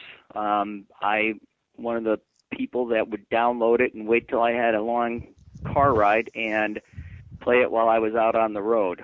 So they've spent sunny days with me. They've spent snowy days with me, but they've killed a lot of time in my car listening to many of the other 99 episodes of Fully Threaded Radio. So I'm really happy to be able to be on the 100th episode. And you kept the vehicle on the road the whole time? Mostly able to. Although I would get phone calls during it, and it would screw me up. I'd be, right in the middle of a good discussion, and someone would call wanting to do business. So every now and then it would screw up my making phone calls as I drove, but I would stick to the show and just listen through the whole thing. So, don't you hate when something interrupts your podcast? Sure, I do. Yeah, my wife doesn't particularly care for listening to this hours and hours while we travel somewhere on our vacations. I like to drive on our vacations, so we went out to Montana recently, and you get caught up on a lot of the episodes you may have missed. And it's definitely interesting for people in the fastener industry. Yeah, but not wives generally. No, it doesn't help either when you're going down the road and you're passing a tractor trailer and you start pointing out the huck bolts and some of the other fasteners that are on there. They're really enthused about that. Yeah, we all face that. Yeah. Where we try and show our children, do you see that part there? I sold that part. That's something I sold. See, and that's what Fully Threaded does. It brings everybody together, and it's been since March of 2010. Now, this episode will come out December 15th, approximately, of 2015. 5 years of episodes, and I personally, I've enjoyed not only being on them, but also listening to everybody that's been on here. I was reviewing a lot of the names that are on here through all the episodes, the McElhon, Darling, McNulty, Reynolds, Vertullo. I'm kind of a big deal Ventura, yourself, Voltrauer, people that you say one of their names and you automatically know. People that like Simi and Surrender. Other people that maybe not so much, like Cavoto. People don't remember names like that, or Pels, but it brings everybody together, and it's been a really a great travel. I feel honored to be able to record a segment with you and to talk about the radio show. Well, I'm honored to be on with you, and in the names you dropped there, I felt the same way. I look over past episodes and just some of the topics that have taken place in the time they've been doing the podcast. And one of the things, I was trying to think of what I could compare Fully Threaded Radio to. It's a little bit like standing around the water cooler with people from the industry who are interested in the topics being discussed. Because not everybody listens to Fully Threaded, but certainly they have a large audience. And when you talk to someone who is also a listener, they talk about topics that the magazines can only touch on and report on. They get to ask the drive-down questions, the follow-up questions that I don't think is possible in some of the other news reporting for the industry. And we certainly have good magazines, and a lot of the magazines have been able to go and get an online presence where the news is coming to us quickly. As soon as someone announces they've sold their company or merged, it's immediately on the internet. But Eric and Brian have been able to dive into the topic deeper and get the personalities, involved, or the people involved in those stories. And if you're into the industry, it's very interesting, unlike traveling with your wife and having her listen to that. But I think we're going to have to cut that out, Marty. No, we look at, you call it the water cooler. I mean, look at the changes that have happened in our industry, whether it's good or bad. You look at the talk of alcohol in the earlier episodes of beer. And there's been songs written about it, and everybody at Vegas has changed. As you had mentioned to me before, was now Vegas, you look at that, and many of the booths have alcohol now. I think Eric pleaded and begged with people, and he was a promoter of more beer at the Vegas show. And now there's multiple booths that are serving alcohol during the show. And you know, in those first 10 or 20 episodes, he was Eric was just flat out pleading and begging people to serve more beer. And frankly, that might be his biggest accomplishment of these last 99 episodes. Oh, I love it. I love it. That is a huge compliment, you know. Well, we sit here and we look at the different changes that have happened over the years since 2010 to 2015, and that is surely one of them, whether it's for good or for bad, having alcohol there. But you look at some of the acquisitions that have happened over the years from the time of 2010 until now, people that HTI, Cardinal, and Porteous, the picture is changing throughout the years. Would you agree? What I think is particularly interesting about Fully Threaded in regards to those acquisitions, I mean, we all hear rumors and we all then read, you know, in the magazines or in the paper that this company acquired this company. Fully Threaded has been able to have on the people involved in those acquisitions. So I scrolled back through some of the old episodes getting ready for this, and I couldn't possibly listen to all the old episodes, but one of the things that struck me interesting was an interview that John Grabner and Mark Strangquist were on together after Cardinal was acquired by Worth. I can remember them being on together. I can't remember the details, but in retrospect, that's a historical piece of the industry because I think today Cardinal's owned by Fastenal. It's just funny. That was just a few short years ago that those two were on talking about that acquisition and what was going to happen next. And again, I find it another very interesting episode to me was when Porteous, right before Porteous was acquired by Brighton Best, Eric was on with Bob Porteous. And Eric didn't hold back. He asked questions.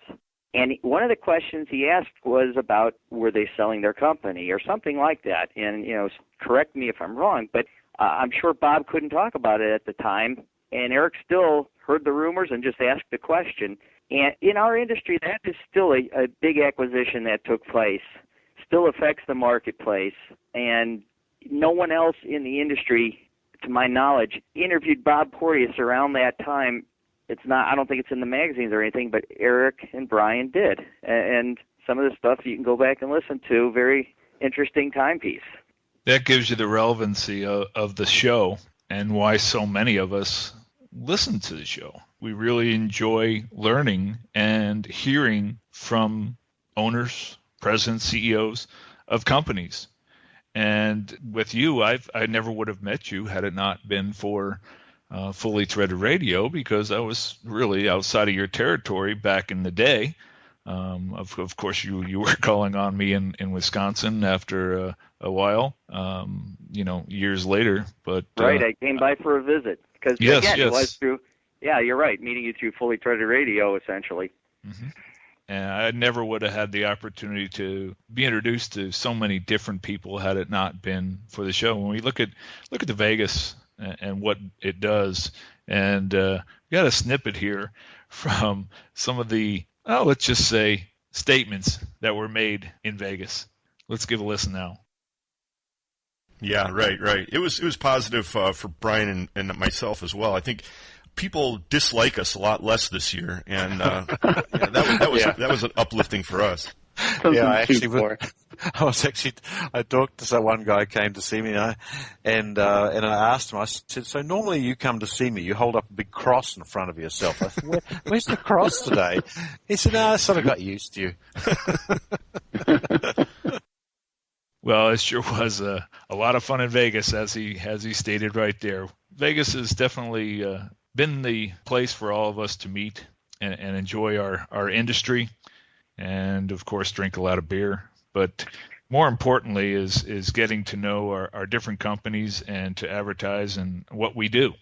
I know here with the Olander Company here in Sunnyvale, California, we've sent 10 people to the Las Vegas show, whereas before they hardly attended. I think it's a great place to meet everybody, and I think FTR is a great part of the show. No, and it's funny, we talk about getting more beer at the inside the show, which I give Eric credit for that, but even after the show, the industry is still searching for a place to meet. Where do people gather? And I know Fully Threaded has always pushed the bourbon room and helped to draw people together. And that's where you and I first met face-to-face, was in the bourbon room. And that was pretty funny. I really thought you were Mike McNulty. I think about it, Mike and I are about the same height. Don't look terribly different, I guess. It's no insult to me. Mike's a fine-looking gentleman. But, yeah, people who don't know, John thought I was Mike McNulty for about 15 minutes and then finally said, "Oh, you're Marty Nolan." "Oh, I'm sorry."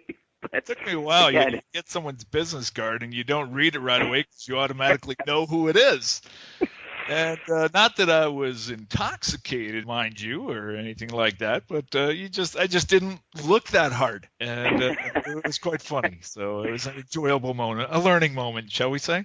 Yeah, that's true. No, but I do think they were helpful and instrumental in putting that gathering together, and it's gone 3 or 4 years. That's been a fun place for people to gather who weren't invited to exclusive parties, and they've been as instrumental as anybody in promoting that event, and I think that's been a good thing for the industry as well. Another thing that I appreciate about Fully Threaded Radio is they bring topics that are closely related to the fastener industry, but not exactly from the industry. And I'll just give you a couple different items that they've talked about that I maybe was a little bit aware of, but not to the extent until I listened. 3D printing was one of the things, and I remember in an early episode, I think they were interviewing Andy Pells, and they asked him something about what topics do you see affecting the industry next year, and Andy brought up 3D printing. And then they proceeded to talk about it. Another little topic, reshoring initiative with Harry Mosier. I'd never heard of that before they had him on the show. One other thing that I find kind of interesting is, Brian seems to bring up pretty often the fact that Amazon is getting into the fastener industry. They're selling fasteners, and will they impact the marketplace? They just bring topics in that really, I don't think, get covered by the other news outlets.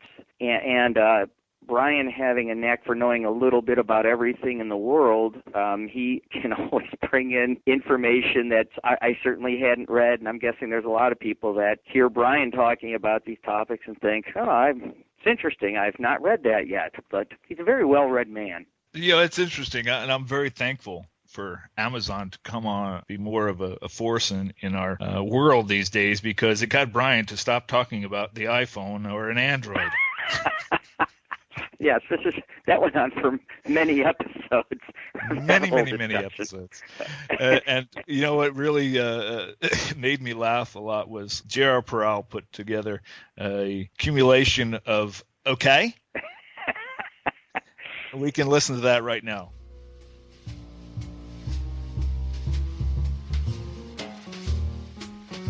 Hi everybody, JR with JHP Fasteners here.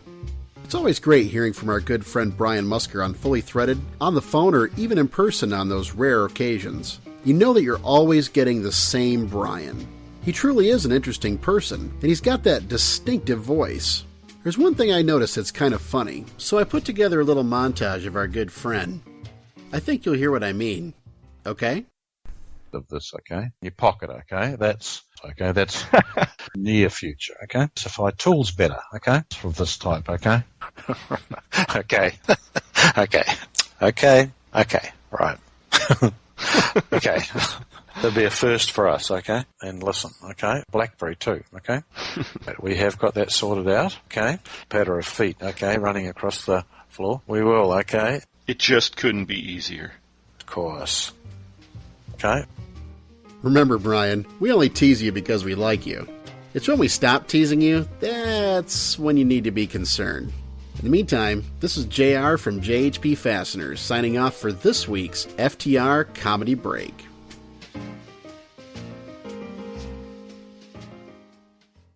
So you're listening to Fully Threaded Radio with John Butler and Marty Nolan. We're discussing the 100th episode of Fully Threaded Radio and the impact that it's had on our industry.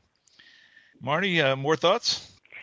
Yeah, you were bringing up some names earlier on, and I just jotted down a few lines that I take away from Fully Threaded, because I always drive a Buick. I drive into Michigan, and domestic cars are well regarded there, and I've always had luck with the Buick. But right now, a lot of people will look at my car and say, "That's not a Buick." And you think, boy, that's some good marketing. That's a catchy line, and you hear that. And I was thinking about Fully Threaded and just different taglines that I think of for them. You mentioned a few, but every time I hear hydrogen embrittlement, I think of Fully Threaded Radio. Yeah. When I hear the rock star, I think of Simi the rock star because of them. And kind of a big deal, you mentioned. Jackie Ventura's kind of a big deal. Who do you think of if you say the lovely and talented? Lynn Dempsey, there you go. Of course you do.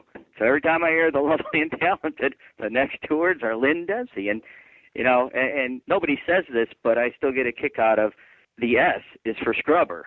So, there's different taglines that I attribute to the show. And then right. others. And the one that sticks out for me is, that's not a butt and bone. Have you heard that one? I haven't, but I appreciate the reference.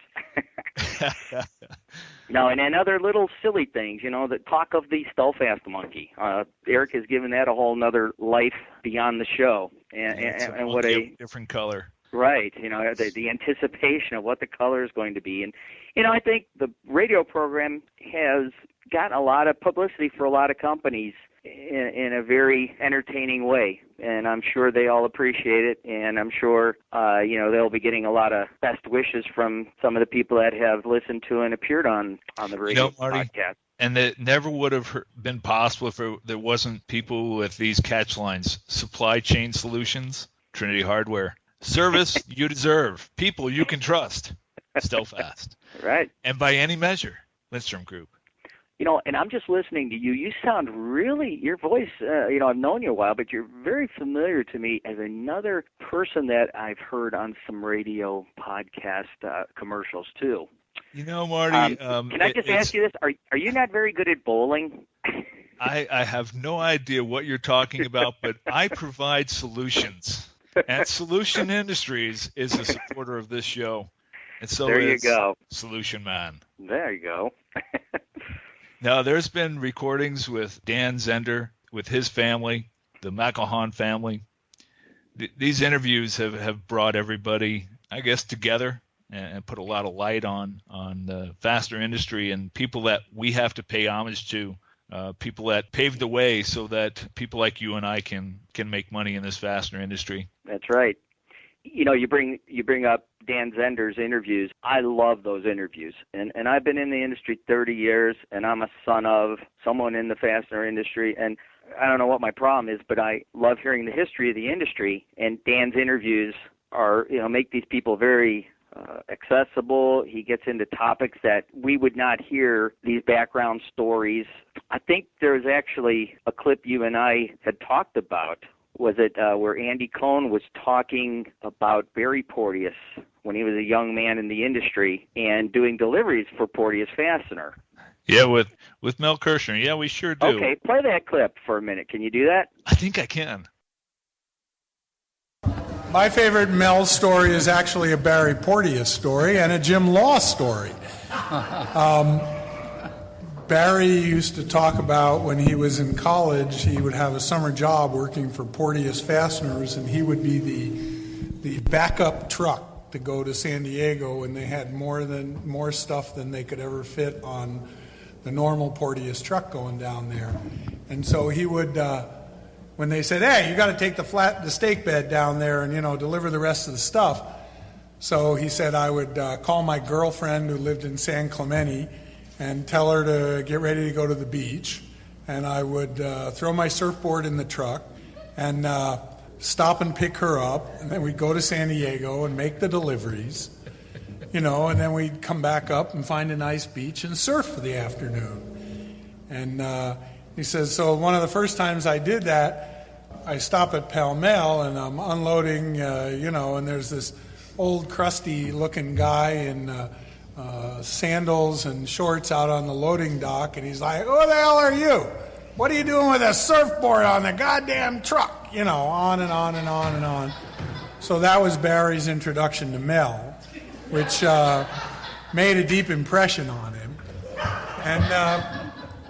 But I thought it was pretty cool, Then they'd surf the afternoon, and then he... Yeah, that's funny stuff. That is a story you and I would not have heard. I wasn't around any of that at that time when Barry Porteous was making deliveries, and it's still very fun to hear those types of interviews, those stories from some of the industry veterans. Yeah, veterans. We won't call them legacies for some reason. I nearly did. Nearly did.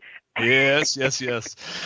Yeah, I'm lucky because out here at the Pac West Fastener Association, Andy Cohn either hosts people at his house or I get to speak with him, and it's always a pleasure to speak with Andy, and he's a great man, and he's a good speaker. I enjoy listening to him. Yeah, and I think you and I are not the only ones who enjoy hearing those stories. And again, you could go to an old magazine and find something perhaps, but on Fully Threaded Radio, those kinds of stories and those people are brought to life. And it's a little more personable when you hear them talking about their companies. And the gentleman from Ernest, Jim and John Zender, when Dan interviewed them, I guess. Yeah, it was episode 54. Episode 54. That was really good. And, those gentlemen at that point were retired and spoke freely, and it was really, at least that story's there. People go back and listen to, and I'm sure Dan was very glad that he was able to do that. Yeah, and on episode 96 more recently was Dan's interview with Bruce Darling. Bruce was in the Midwest when he was with Porteous, and he went to the Midwest Fastener Association meeting one time where he was a guest speaker and got to listen to him and talk with him. The one thing that this does is you're a rep. Mm-hmm. You were out there and you're teaching people about fasteners. That's how I started learning, from reps in our industry. And there are some very good reps, RL English being one of them, of course, that'll come out there and teach your people about fasteners.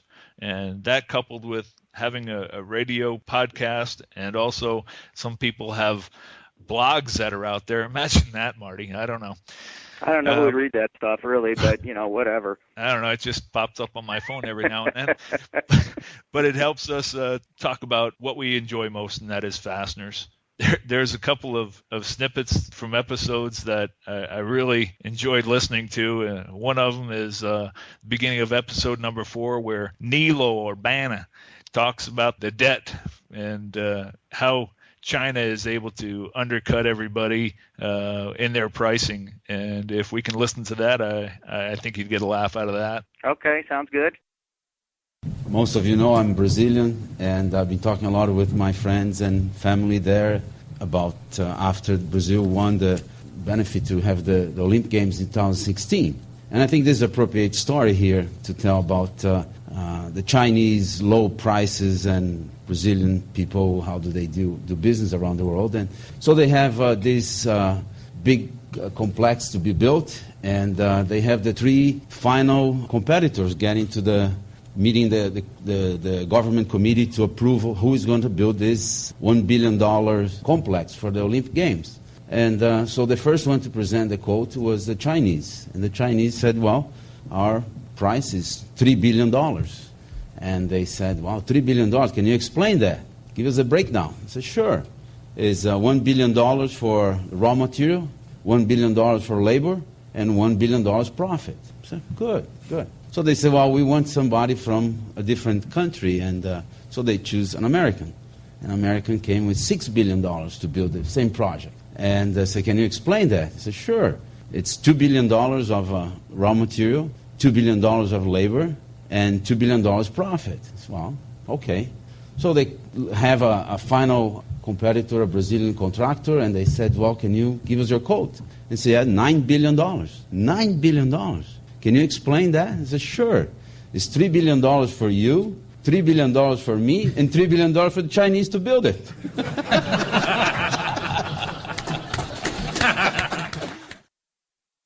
John, the funny thing about that is I again, over the period of time that we've been in the industry, we've worked with a lot of different people, and I did have an opportunity for a couple of years. I worked with Nilo.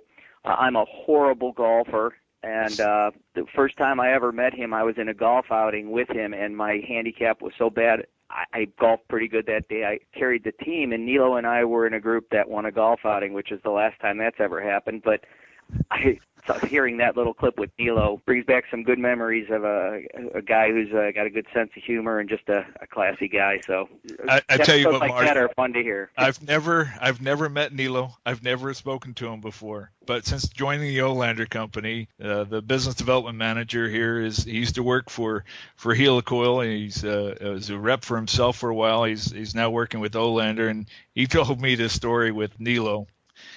It was raining outside, raining pretty good, and Nilo was like, "Frank, we gotta go out golfing, right?" Nilo, it's raining outside. Frank, we're gonna go golfing, right? He just, no matter what, we're gonna go golfing. Single-minded. I don't do a very good Nilo impression, but Frank does, and it reminds me, I mean, some people may not have listened to FDR before, but if they're just catching this, they're going to hear names of people that they know. Rob Lucas, Andy Cohn, Poplinski, Tracy Lehman, all of these people that have contributed so much to our industry. No, and I totally agree. I had a couple others, Charlie Kerr interviews are always good. There was an episode where Rick Finau talked about his car, and I happened to know Rick for a long time because he's a Cleveland guy, and really enjoyable that Fully Threaded shares guys like that with the rest of the industry. He's an entertaining guy, and he loves his Ohio State Buckeyes, and it's fun to meet these personalities. You mentioned one guy. I'm going to give a little shout-out. I know he's recently taken on a position with another company, but Rob Lucas, for me, has always shot straight and brought up stuff that was going on overseas that I think some other people may have been guarded about saying out loud. Rob spoke freely, didn't hold back, and I will be honest, I've always enjoyed his appearances on Fully Threaded. And, guys that just come on and tell you stuff that you wouldn't know otherwise. Bruce Darling, I thought when he used to be on there, before he retired, would be really open about stuff that I just wasn't hearing in normal channels, and I thought it was really insightful. I think that's another thing I really liked about the show. Definitely. I ran into Rob Lucas this year at the Fastener show, and I was able to pull no punches. I was looking to hire somebody, and I know he had brought up somebody's name, and I'm not going to say who it was, but I said, no, I'm looking for someone that really knows how to work, and I knew that would stay between Rob and myself. That's half the industry here, so you really didn't pinpoint anybody. Yeah, the half that works I want to talk to. Oof. Just joking. Well, we're sure to annihilate a lot of people right now, and oh no, I'm talking about the other guys. That's it. No, other 50%. Yeah, I didn't mean you. No, I'm just joking. Excellent. Oh, you mean like Eric and Brian? Those are two hardworking guys. They're hardworking guys. Well, at least I know Brian is, because he's always at the booth working, and that's an ongoing discussion on the show as well. How Eric gets to go and wander around the show while Brian sits still and takes questions about programming. Imagine that. Yeah. No, that's always an ongoing discussion after a trade show, that how Brian historically was stuck in the booth, and every now and then Eric would manage to make his way back and, check in on him, bring him some food, I suppose. Hey, a couple other little things that, when I look back at the episodes, kind of topics that have come and gone away, the Nucor anti-dumping that was discussed for a long period of time outside in the field and at shows and on Fully Threaded. But, it's funny to go back and look at the episodes and what they covered. And another topic that came up once upon a time was there was a gentleman from Ohio State that was putting together a fastener class. Tony Lusher. And I think Mike McGuire had worked with him and gotten him some information. But really, at the time that was on, we were like, wow, the kids aren't learning anything in school about fasteners. And it made me think of the Fastener Training Institute and how far they've come. And I think Fully Threaded has absolutely done groups like that, and a lot of the, associations, a real bit of benefit to them. They certainly stand on their own 2 feet, but the advertising and the promotion that they get through Fully Threaded by making so many people aware of them is really helpful to them, and I'm sure they appreciate getting an opportunity to talk with Brian and Eric and share that with so many people. And then if you're really good, like Carmen, you get your own little spot on the show. So, he must have been really nice to them. No doubt. And that has all been very successful in spite of Eric hosting the distributor panels. I will tell you what, he has done several of them for the North Coast Fastener Association, and we do very little preparation. He carries those for us and does a really good job. So, on a side note, we've always appreciated him being a celebrity host for our panel discussions, and I know he's done it for other associations too. And again, Brian and Eric have made, given opportunity for the associations to talk about ongoing events, upcoming events. And Jamie Nakino speaks for the Fastener Industry Coalition, talking about any upcoming event from any association. So they make time for everybody. That's for sure. And I suppose we ought to start wrapping this up, Marty. It was a pleasure. I don't want to insult anybody by not mentioning their names. There's so many different people in this industry that have been on the show, and I apologize if I didn't say your name. I'm reading down. There's plenty of them that are there. It really has made a difference in, I won't say our fun, but our outlook, the knowledge of different people that we've learned to listen to, communicate with at the shows. I'll let you go ahead and end your part of the show as well.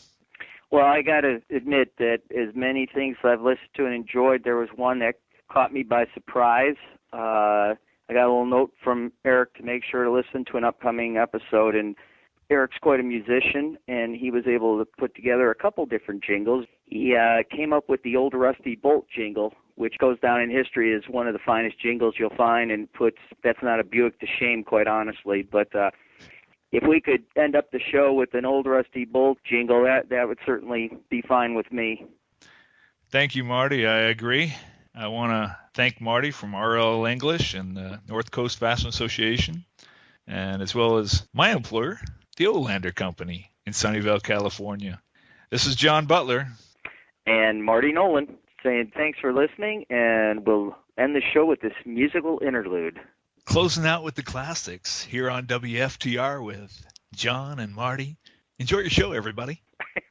What a long, strange trip it's been. You know your screws and your brews. That's why now there's a beer brew just for the fastener industry. That's right.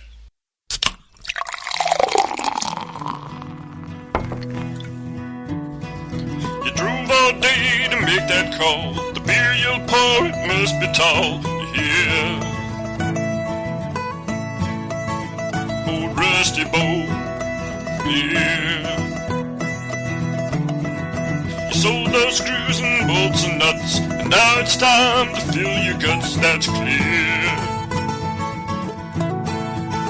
Old Rusty Bolt. Yeah. Forget about cold filtered. Old Rusty's cold-headed. For fastener people just like you. It's the beer that could have made Rockford, Illinois famous. Until we had to start importing some of the pure, 100% natural ingredients that go into every batch. It's got that full-threaded flavor, but with a third less oxides, so you can keep enjoying Old Rusty long after the warehouse or show floors close down for the day. That's also why Old Rusty's available in quarter kegs and now in convenient pallets too. Keep it flowing, house. Old Rusty Bolt.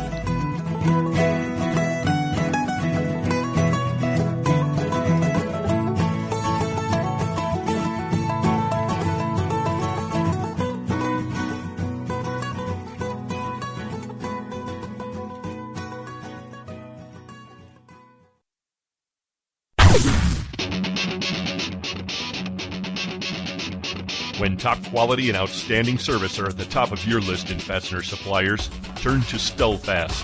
Since 1976, Stellfast has grown to become an industry-leading importer and manufacturer of the highest quality industrial fasteners, specialty items, and automotive parts.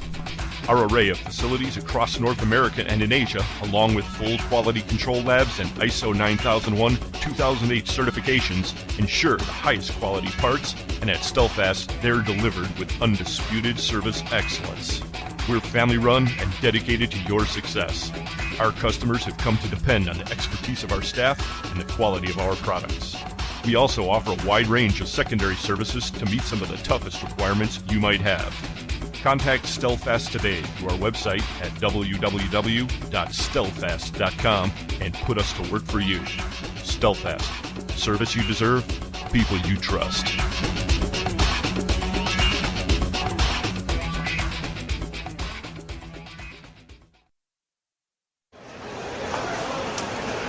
Harry, how's your search for new software going? We've looked at a lot of systems, some with the same old technology, and others didn't seem like they knew much about what we did or needed. We did look at one company, crazy name though, I think it was InSQL. You mean INXSQL? That's InSQL. That's what we use. We've become much more efficient, and we've been able to offer our customers more services, which makes us more competitive. Yeah, Inkswell, that's the one. They seem to be the only company that really understood what fastener distributors do for a living, and I found it easy to use. Harry, it's InSQL, INXSQL. You don't pronounce the X. We buy a lot from several master distributors, and their direct connect simplifies the whole process. When we need pricing and availability quickly, we just hit the F12 key. If you don't pronounce the X, why put it in there? A friend told me they get great support from NXQuell. Yes, with InSQL, our experience has been the same. Quality support. They know our business. And the best part is, no extra charges. With our old system, apparently nothing we called about was covered by support. You know, Inkwell seems to be the right company for us. They're called InSQL, INXSQL. Go to their website, www.inxsql.com, or call them at 877-446-9775. Hi, this is Hugh Hewitt for the Injured Marine Semper Fi Fund, www.semperfifund.org. Over the past 7 years, twice a year, the wonderful people who operate the Semper Fi Fund and many amazing Marines who have been the beneficiaries of the charities that have supported the Semper Fi Fund, including many thousands of individual donors, have come into my radio studio to tell their amazing stories of serving their country, of being wounded, and how the Semper Fi Fund has helped them make that transition back to recovery. Unfortunately, Bethesda and Walter Reed are full again. More and more men and women are coming back from the war injured, sometimes awfully so. We need the Semper Fi Fund to be there for these Marines and those soldiers, sailors, and airmen who served alongside of them. Please consider a gift to the Semper Fi Fund. Very low overhead, extraordinary capacity to get money where it needs to get in a hurry, and great management, including some of the senior Marines who've ever served under the flag. When you're looking for something to do that will make an impact, please check out the Semper Fi Fund. That's www.semperfifund.org, www.semperfifund.org. Hi, Bob O'Brien of Certified Products in Chicago. You're listening to Fully Threaded Radio, the largest proponent of free beer in the fastener industry.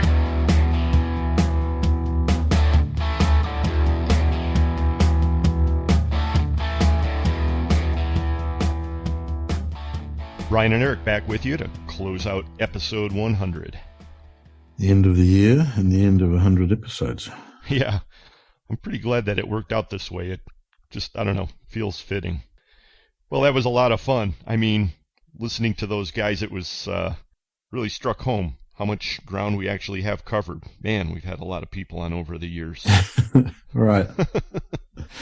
Yeah, and and we've had so many people, you can't really think of everyone just off the cuff. You have to sort of go back and look at things. And there's one of the particular interviews that we did that I always remembered particularly. It was with Ron Sackheim. He's not well, but he was well enough for us to interview him twice, actually, in episode 25 and episode 50. Right. But, particularly I remembered that for a number of reasons. And one of them was that I had just flown somewhere the very first time we interviewed him. And, before then. And someone gave me a book because I was bitching about DC-10s, and it was a book about the development of the DC-10, and particularly went into the early crashes they had, and one of them was a terrible accident when one crashed out on Moscow, flying out of Moscow, and that was Ron Sackheim's father was in that plane, and that was what caused him, really young, to take over the company. I remember that. And it was just such is such an amazing coincidence. I was actually reading that part of the book when we interviewed him. I thought, holy shit. Anyway, but it's like there's a lot of people like Ron who have great experience and have really affected this industry in big ways. Yeah, that was one of those tragedies, one of those fortuitous moments, and who would have guessed that it would have such a huge impact? Of course, Mr. Sackheim was the founder of Excel Screws and also went on with a lot of influence on Heads and Threads, two huge names in the industry. Mm-hmm. And if you're interested, folks, you can go back to episode 25 or episode 50. He was on twice and shared a lot with us. We're going to have to reach out to him again and see if he's able to join us once more. That would be wonderful. I have to say, thinking back, I'm like you. I think there are so many that you really can't do them all justice, but one of the segments that we did that I can't forget, really, one of the more outrageous ones, I think, was probably episode 33, Thought Waves, when we interviewed Charlie Aceta. I came away with that thinking that I just talked to like a cross between Allen Ginsberg and Eddie Haskell, and we really weren't expecting to hear what we did here, but we put it on the line on this podcast, let's face it. Right. And we want to thank our sponsors for letting us get away with a lot of it. They pretty much let us do what we want, and we definitely recognize that. So thank you very much, one and all. And let's thank our guests on the show today. Of course, we just heard John Butler of the Olander Company and Marty Nolan of RL English. You did us proud, guys. Thank you so much for wrapping up the last 100 episodes. We also heard today from Mr. Shawn Bennett. He's with the Ohio Gas and Oil Association. And, of course, Rob Lucas of Lindstrom. Mike McNulty had the Fastener News Report for us today. And Carmen Vertullo presented yet another war story. Great job on the Fastener Training Minute today, Carm. The title sponsors of Fully Threaded Radio are Stelfast. For service you deserve and people you trust, it's Stelfast. Trinity Hardware Headquarters. Trinity, for parts done right. And Lindstrom, and the Lindstrom family of companies. Lindstrom, by any measure. Fully Threaded Radio is also sponsored by Buckeye Fasteners, Fastenal, Fastener Technology International, InSequel Software, Indie Industries, The Worth Group, Volt Industrial Plastics, and Solution Industries, Home a Solution Man. Get with us anytime, folks. The email address, as you probably know by now, ftr@fullythreaded.com. Twitter handle, Fully Threaded. So that's going to round out episode 100, Bri. Good. Hope you can fully recover from your screwbola and have a wonderful Christmas. And gear yourself up, get all refreshed, because it's going to be a long slog to 200. Yeah, it is, actually. But if it was as much fun as this last 100, then it'll be worth it, okay? That was for J.R. Prowl, especially, okay? Yeah. Thanks, Mr. Prowl. We haven't heard from him in a while, but we're going to have to get under his skin a little bit. Yeah, that's right. Thanks for pointing that out. J.R. Prowl filled in the OK segment on the John and Marty wrap-up. That was great to hear again, huh? Yeah. Don't really have a great way to close out the episode here, folks. We put our all into the podcast today, as we always do, but I suppose it would be fitting just to thank you once again for supporting the podcast, for making it a reality, for sharing it with your friends and your coworkers and so forth. Again, Brian and I really, really appreciate that, and we wish you all a wonderful Christmas or whatever you celebrate. Yeah. And a great New Year, and we'll talk to you again in January. But hey, everyone, thank you, and have a wonderful season. Right, and stay safe and drive safe and have fun, okay? That's going to put episode 100 in the history books, folks. And with that, for Brian Musker, this is Eric Dudas. Get out there, sell some screws, and we'll talk to you next time. Right.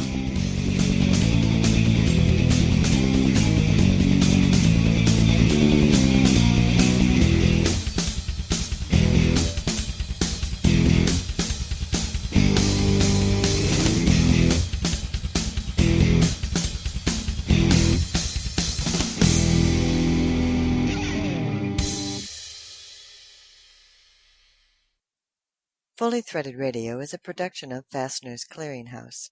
Music provided by Audionautics.